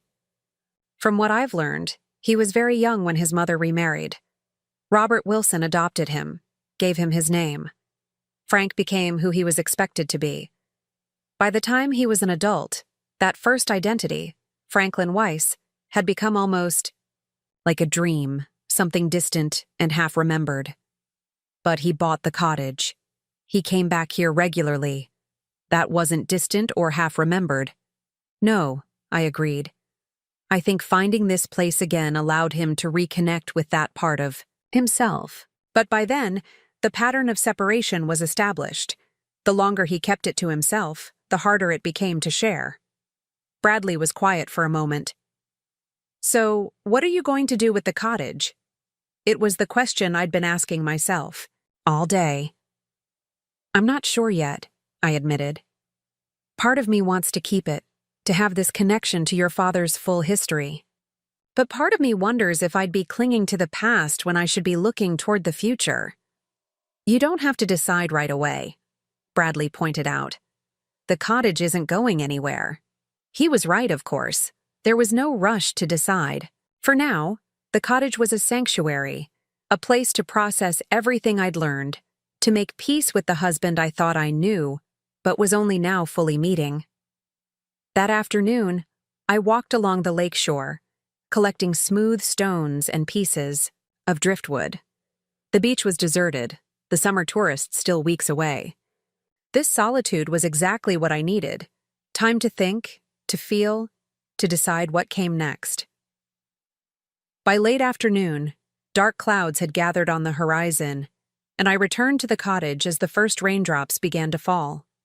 I built another fire against the approaching storm, made a simple dinner, and settled in with more of Frank's journals. As the rain lashed against the windows and thunder rumbled in the distance, I felt strangely at home in this place that had been Frank's secret sanctuary. The cottage was a refuge, not just for him but now for me, a space between my old life and whatever came next, a place to gather strength for the journey forward. The storm intensified as the evening wore on, wind howling through the pine trees, rain drumming on the roof. I was about to turn in for the night when headlights swept across the living room windows. Someone was coming up the gravel driveway. For a moment, I felt a flutter of unease. Who would be visiting in this remote location? In the middle of a storm? I moved to the window and peered out through the rain-streaked glass. A familiar car pulled up beside mine, and my heart jumped. Even through the downpour, I recognized the figure that emerged, hurrying toward the porch with a duffel bag slung over his shoulder. Bradley had come to Harbor Springs. I hurried to the door and flung it open just as Bradley reached the porch, rain streaming from his jacket and hair. "Bradley! What are you doing here?" I stepped back to let him in, stunned by his unexpected appearance. He shook the water from his jacket and ran a hand through his soaked hair. "I had to see this place for myself," he said, his eyes already scanning the cottage interior, taking in the photographs, the fireplace, the comfortable simplicity of it all. After our call, yesterday, I couldn't stop thinking about Dad, about what you told me. "You drove 5 hours in a storm?" I asked, taking his wet jacket and hanging it near the fire to dry. He shrugged, setting his duffel bag on the floor. "The storm hit when I was already halfway here. Besides, it felt important, necessary." I understood. Hadn't I felt the same urgency? The same need to see and touch and experience this place that had been so significant to Frank? "Does Melissa know you're here?" I asked, moving to the kitchen to put on the kettle for tea. A flicker of something, discomfort perhaps, or guilt, crossed his face. "We had an argument after we spoke yesterday. She thought I was overreacting, that I should give you space to process everything alone. But this isn't just about you, Mom. This is my history too." I nodded, feeling a surge of empathy for my son. Frank's secret affected more than just me. It reshaped Bradley's understanding of his own identity, his family heritage. "You're right," I said, returning with 2 mugs of tea. "I'm glad you came. There's so much here, so many pieces of the puzzle I'm still putting together." Bradley accepted the tea and moved to the mantelpiece, studying the photographs displayed. "There. Is this him? My biological grandfather?" "Yes, that's Samuel Weiss," I confirmed, standing beside him. "And that's your grandmother Eliza, with your father when he was about 5 years old." Bradley leaned closer, examining the image of the handsome young man with his arm around a beautiful dark-haired woman, a small boy perched on his shoulders. "I have his eyes," he said softly, almost to himself. "Everyone always said I had Dad's eyes, but really I have Samuel's." The observation hit me with unexpected force. He was right. Bradley had inherited those same deep-set, thoughtful eyes that Frank had gotten from his biological father. A genetic legacy that had passed from Samuel to Frank to Bradley, bridging the decades and the separation that Frank had maintained between his 2 identities.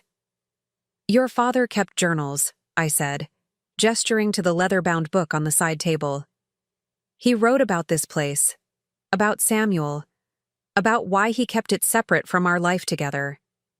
If you want to read them," Bradley nodded, his expression solemn. "I'd like that. But first, can you show me around? I want to see everything." Despite the late hour and the storm raging outside, I gave Bradley a tour of the cottage, the small but functional kitchen, the 2 bedrooms, the collection of photographs and mementos that Frank had gathered over the years. I showed him the pocket watch from the safe deposit box, explaining the inscription from Eliza to Samuel. "So my last name should have been Weiss," Bradley mused, turning the watch over in his hands. "Bradley Weiss instead of Bradley Wilson." "Robert Wilson was a good father to Frank," I reminded him gently. "From everything I've learned, he loved your dad as his own, never made him feel like anything less than his true son.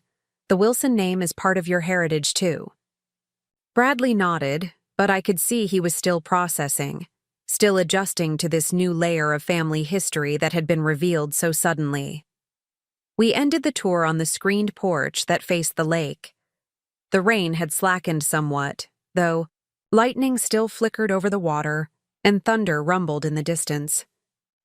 "It's beautiful here," Bradley said, gazing out at the silvery flashes of lightning reflecting on the lake's surface. "Peaceful, even in a storm. I can see why Dad was drawn to it." "It was his connection to Samuel," I explained. "A way of honoring the father he barely remembered, but whose loss shaped him profoundly." Bradley turned to me, his expression troubled. "Why didn't he trust us enough to share this? Why keep it a secret for so long?" It was the same question I'd been wrestling with since discovering the safe deposit box. "I don't think it was about trust, exactly," I said, choosing my words carefully. From his journals, it seems he worried that sharing this place, this history, might somehow diminish it. Or perhaps he feared we wouldn't understand the importance it held for him. "But we're his family," Bradley insisted, a hint of hurt in his voice. "We would have understood." "Would we have?" I asked gently. "If he'd told us 20 years ago that he'd purchased his childhood summer cottage, that he wanted to spend time here connecting with memories of a father he'd lost at 6, would we truly have understood? Or would we have seen it as an oddity, a curious attachment to a past he barely remembered?" Bradley was quiet considering this. "I might have thought it was strange," he finally admitted, but I would have tried to understand. I think he knew that. But sometimes the things that matter most to us are the hardest to explain to others, even those we love. We sat in companionable silence for a while, listening to the rain pattering on the porch roof, each lost in our own thoughts. Finally, Bradley asked the question that had been hovering between us. "What are you going to do with this place, Mom? Are you going to sell it?" I sighed, still uncertain. "I don't know.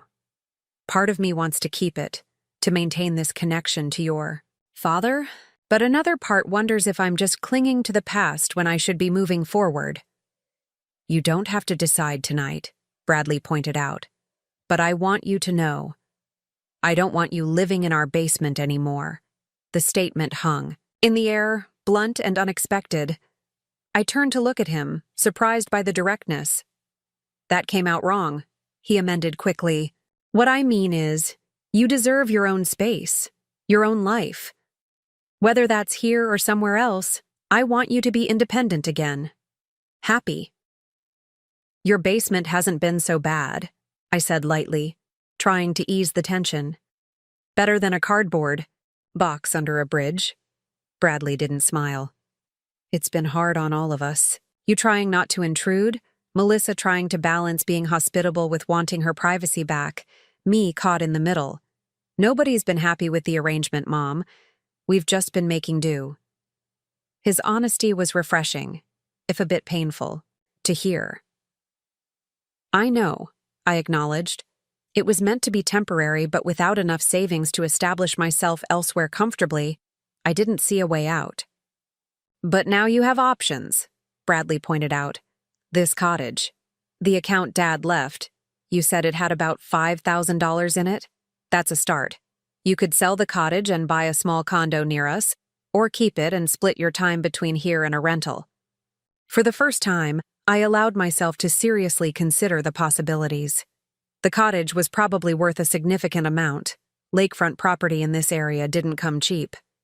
Even if I kept it, I could rent it out during the summer tourist season for additional income. "I need to talk to a real estate agent," I said, thinking aloud. "Get an idea of the cottage's value, explore the options." Bradley nodded. "That makes sense. And Mom, whatever you decide, I'll support you. But I think Dad left you this place for a reason. Not just as a financial asset, but as a gift. A piece of himself he wanted you to have." His insight touched me deeply. Frank had indeed left the cottage as more than just property.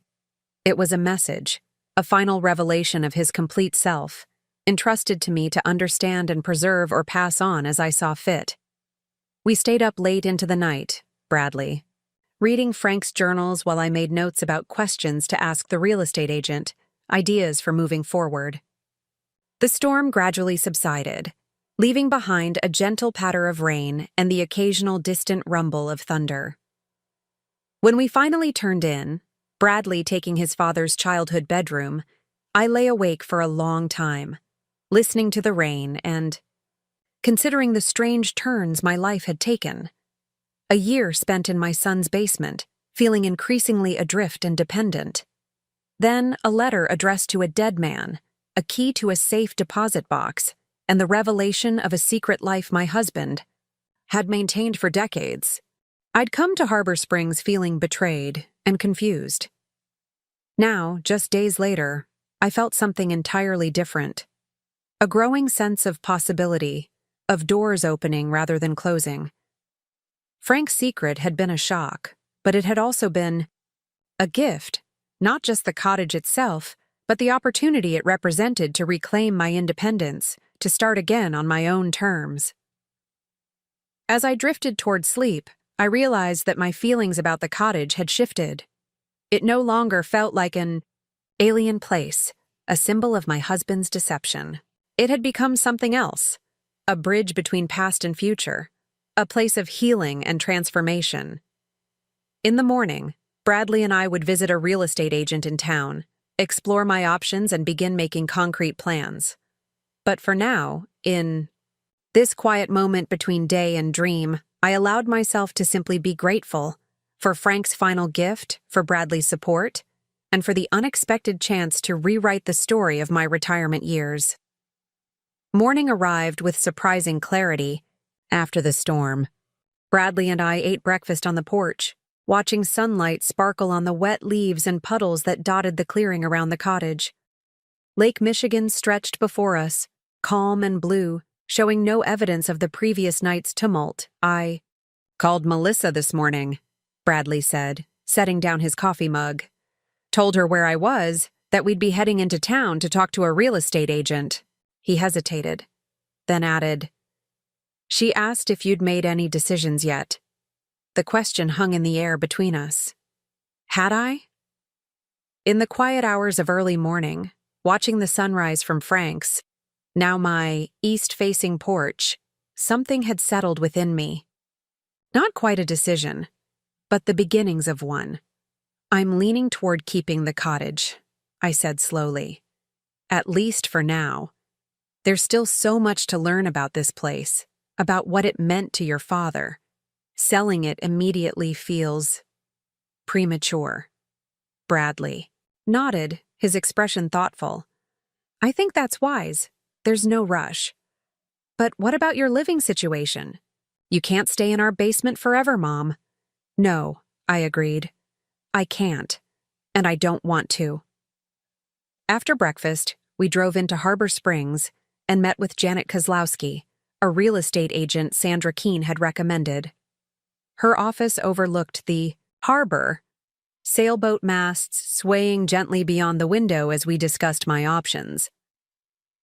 "The cottage is in a desirable location," Janet explained, consulting comparable property listings on her computer. "Lakefront property on that stretch of Pinecrest Road typically sells for between $350,000 and $450,000, depending on size, condition, and exact proximity to the water." The figures stunned me. I'd known the cottage must be valuable, but hearing the actual estimate made me dizzy. Even at the low end, it represented financial security I hadn't dared hope for after Frank's death and the loss of our Milwaukee home. "That's if you decide to sell," Janet continued. "But there are other options. The summer rental market here is strong. You could easily rent the cottage during peak season, June through August, for around $2,000 per week. 8 weeks of summer. Rentals could generate $16,000, Bradley calculated quickly. "That's significant income." "Exactly," Janet nodded. "Many property owners choose to use their cottages themselves during the off-season, spring and fall, and rent them out during the summer when rates are highest." The possibility crystallized in my mind.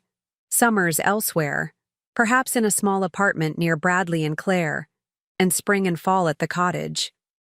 A life divided between my children and this place that connected me to Frank's hidden past. "What about winter?" I asked. "Is the cottage winterized?" "It is," Janet confirmed. "Your husband made those upgrades about 10 years ago. The property management company can check on it during the winter months if you're not in residence. Ensure the pipes don't freeze, that sort of thing." We left Janet's office with a folder of information, rental management options, market analyses, names of contractors if I decided to make any updates to the property. The concrete details grounded me, turned the emotional whirlwind of the past. Few days into practical considerations, steps I could take toward a new future. Bradley and I spent the afternoon walking through Harbor Springs, exploring the small town that had been so significant in Frank's history. We found the public beach where Ruth had shown me the photograph of the Weiss family at the 4th of July picnic. We wandered through shops along the main street, stopping for lunch at a small cafe overlooking the harbor. "I can picture Dad here," Bradley mused, watching boats bobbing at their moorings. "It suits him somehow, quiet, unhurried, a little old-fashioned." I nodded, seeing it too. Frank walking these streets, visiting with Ruth at the Historical Society, stopping by Sandra's office to pick up the cottage keys. A different version of my husband than the one I'd known in Milwaukee, yet somehow authentic, genuine. Your father contained multitudes, I said softly. I thought I knew him completely, but there were depths I never reached. Does that bother you? Bradley asked, studying my face. That he kept this separate? I considered the question carefully. It did at first, but now, I think I understand better. This place, this connection to Samuel, it was something precious to him, something fragile. He was protecting it, preserving it in amber, keeping it pure. By not sharing it with us? By not risking our misunderstanding, I clarified. Not everyone would appreciate what this cottage represented to him. This link to a father he barely remembered, to an identity he'd set aside but never completely abandoned. It wasn't about excluding us from his life. It was about honoring a connection he feared might be diminished if exposed to outside perspectives. Bradley was quiet for a moment, processing this. I think I get it, he said finally. It's like how some writers can't discuss their work in progress. They're afraid explaining it will somehow drain the magic from it, make it ordinary. Exactly, I said, grateful for his understanding. Your father wasn't being deceitful. He was preserving something sacred to him in the only way he knew how. That evening, back at the cottage, we built a fire and talked about practical next steps. Bradley would return to Chicago the following day. He couldn't take more time off work. I would stay at the cottage for another week, meeting with the property management company to discuss summer rentals, arranging for a proper inspection, and beginning to plan for a future that now included this unexpected inheritance. What about your things in our basement? Bradley asked. Should I pack them up? Have they shipped here? It was a practical question, but it represented so much more. My final departure from their home, my commitment to independence again. Just the essentials for now, I decided. Clothes, some personal items. The rest can wait until I figure out more permanent arrangements. And where will you live when you're not here? Bradley pressed.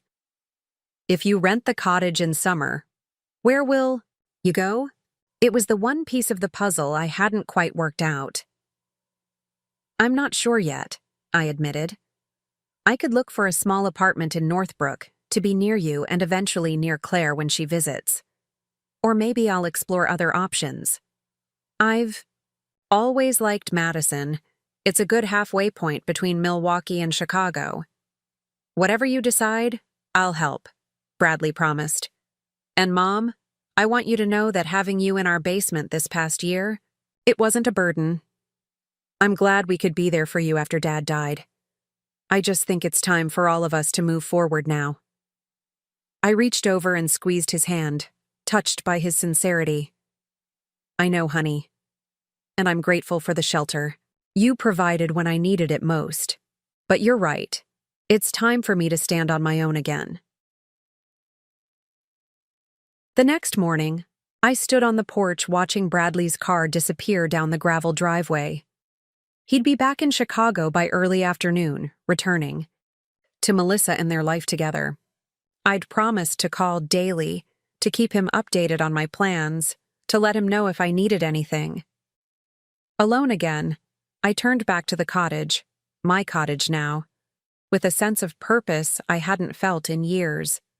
There was work to be done, decisions to be made, a future to plan. Frank's secret had initially felt like a betrayal, but it had transformed into an opportunity, a chance to reclaim my independence and build something new from the fragments of the past. I spent the morning clearing space in the master bedroom, making it more my own.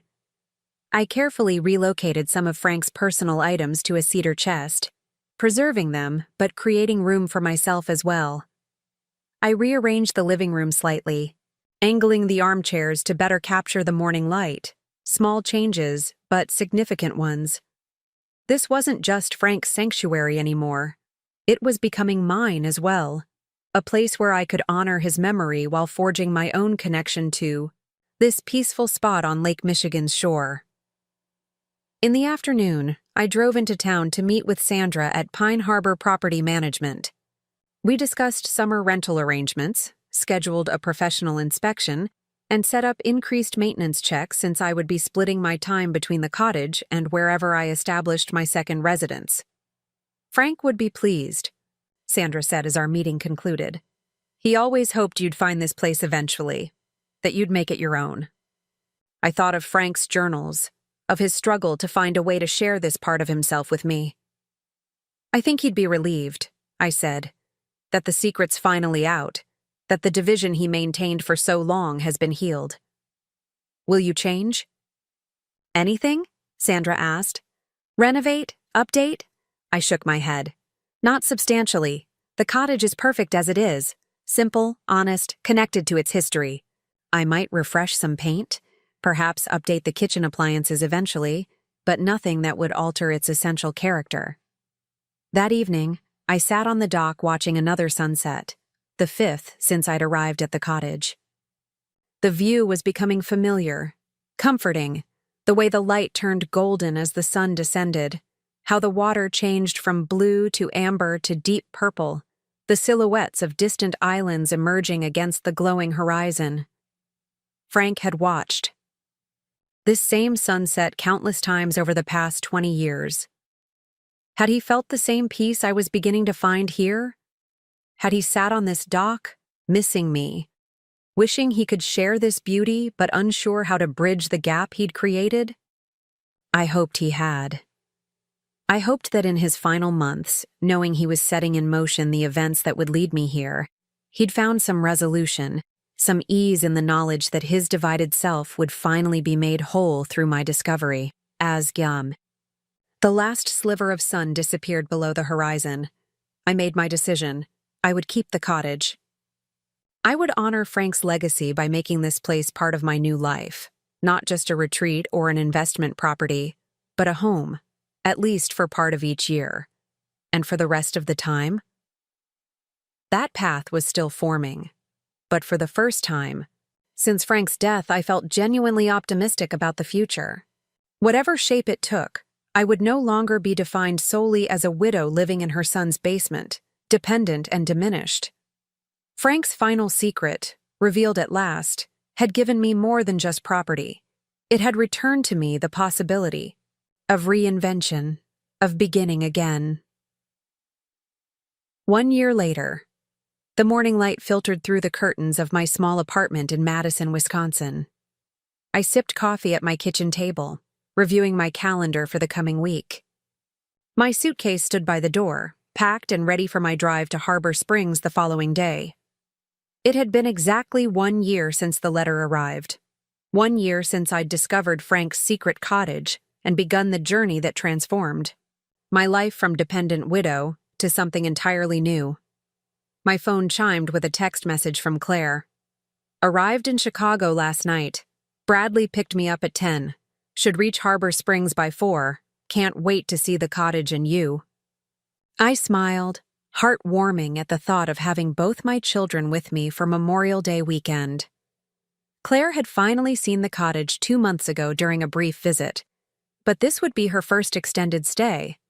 Bradley had visited several times throughout the year, sometimes with Melissa, sometimes alone. My relationship with my daughter-in-law had shifted subtly since I'd moved out of their basement. The tension that had hummed beneath our every interaction had dissipated, replaced by a more genuine, if still somewhat formal, connection. Without the pressure of constant proximity, without her role as reluctant hostess and mine as unwanted guest, we'd found a new equilibrium.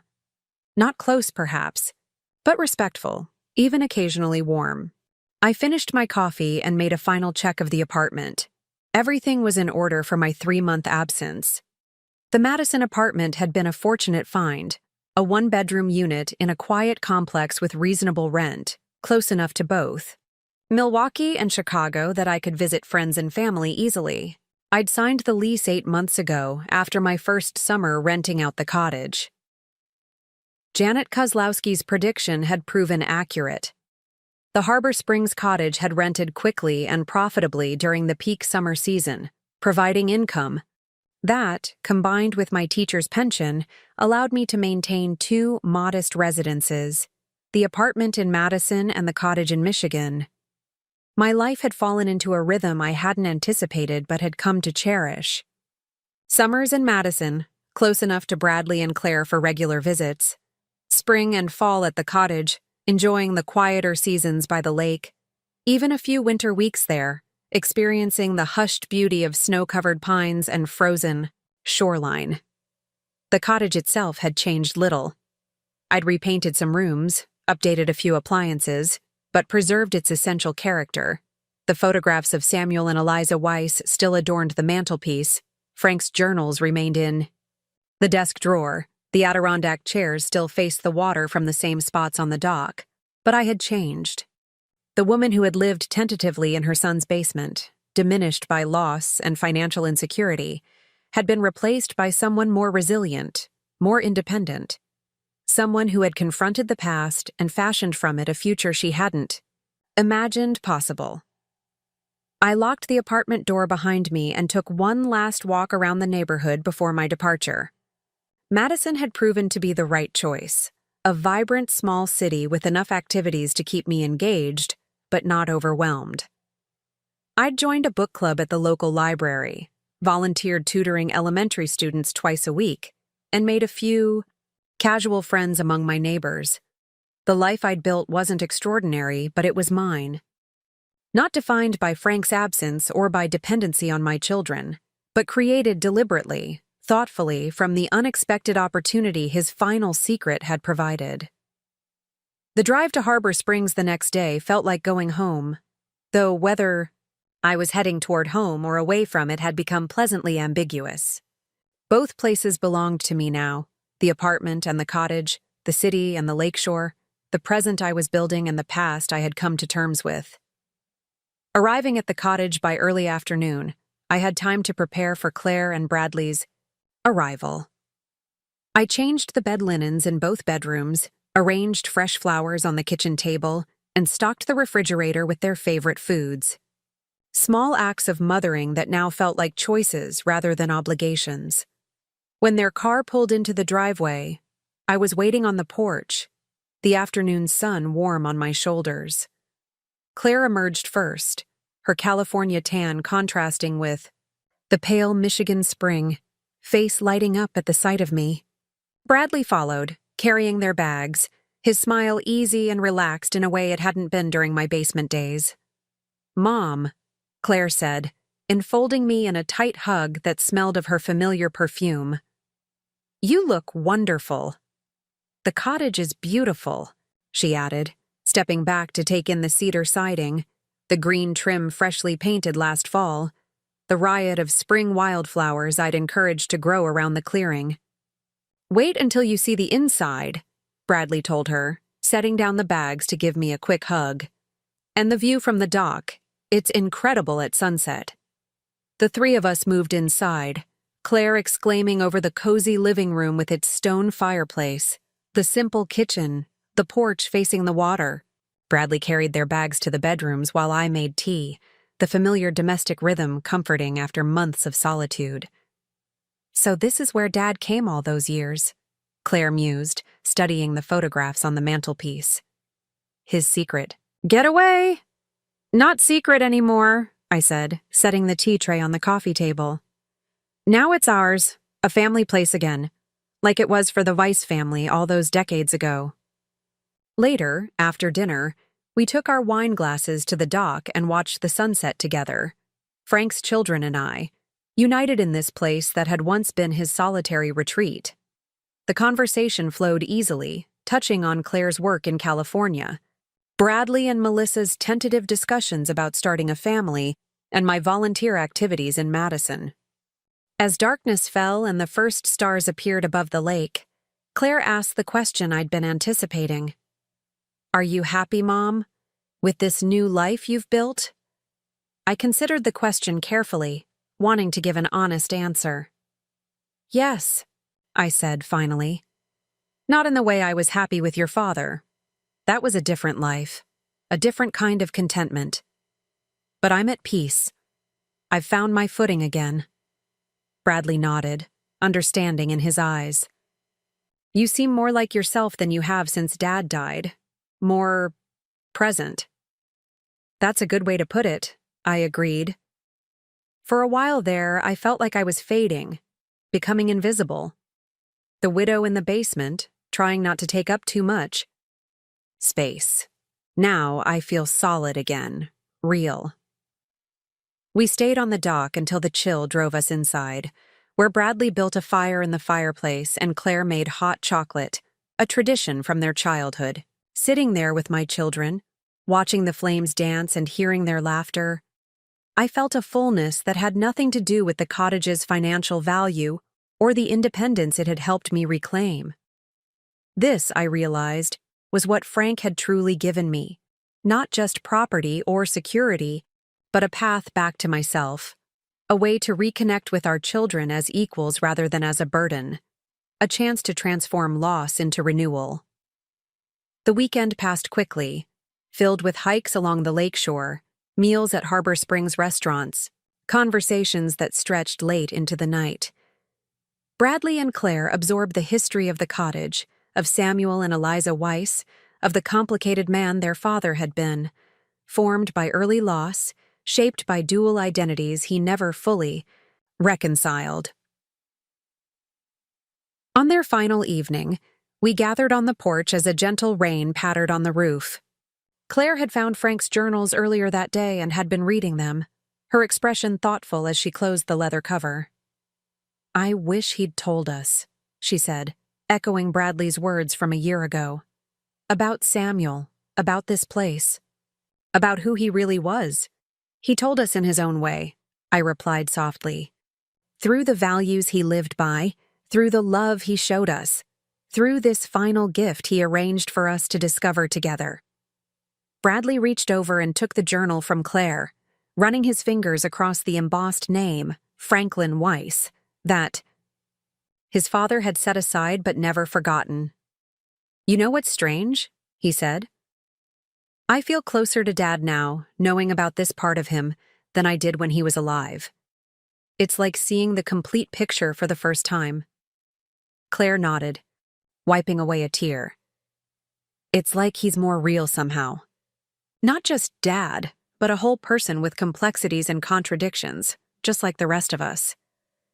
"That's the gift of this place," I said, looking out at the rain-misted lake beyond the porch. "It completed the picture of your father, made him fully dimensional, and in doing so, it gave us each a chance to become more complete versions of ourselves too." The next morning, I stood on the porch waving as Bradley and Claire drove away, promising to visit again soon. Claire in August when she'd be in Chicago for a conference. Bradley for the 4th of July weekend with Melissa. Alone again, I didn't feel the emptiness I'd expected. Instead, I felt a quiet contentment, a sense of rightness that had been absent during those basement months after Frank's death. I walked down to the dock and sat in one of the Adirondack chairs, watching a pair of loons glide across the water. The cottage behind me was no longer just Frank's secret retreat, or even simply my inheritance. It had become a gathering place, a connection point, a bridge between past and future. Frank had kept this place separate from our shared life for reasons I now understood. His divided self, Franklin Weiss and Frank Wilson, had needed this sanctuary to remain whole. But in revealing it to me after his death, he had created something new. Not division, but integration. Not secrecy, but legacy. From the basement to the lakeshore, from dependence to autonomy, from loss to renewal, my journey had come full circle. Not back to where I'd started, but to a new beginning. I couldn't have imagined when that letter first arrived, when a key to a safe deposit box opened not just a cottage door, but the door to the rest of my life. I closed my eyes, feeling the spring breeze against my face and the solid wood of the chair beneath me. In that moment, I was exactly where I needed to be. Not in someone else's basement, not in the shadow of what I'd lost, but fully present in a life that was, at last, entirely my own. Looking for more? We've got two amazing stories ready for you right on screen. If this one touched you, these are absolutely worth your time. Click to watch them now. And hey, subscribe and hit that bell to never miss our latest uploads.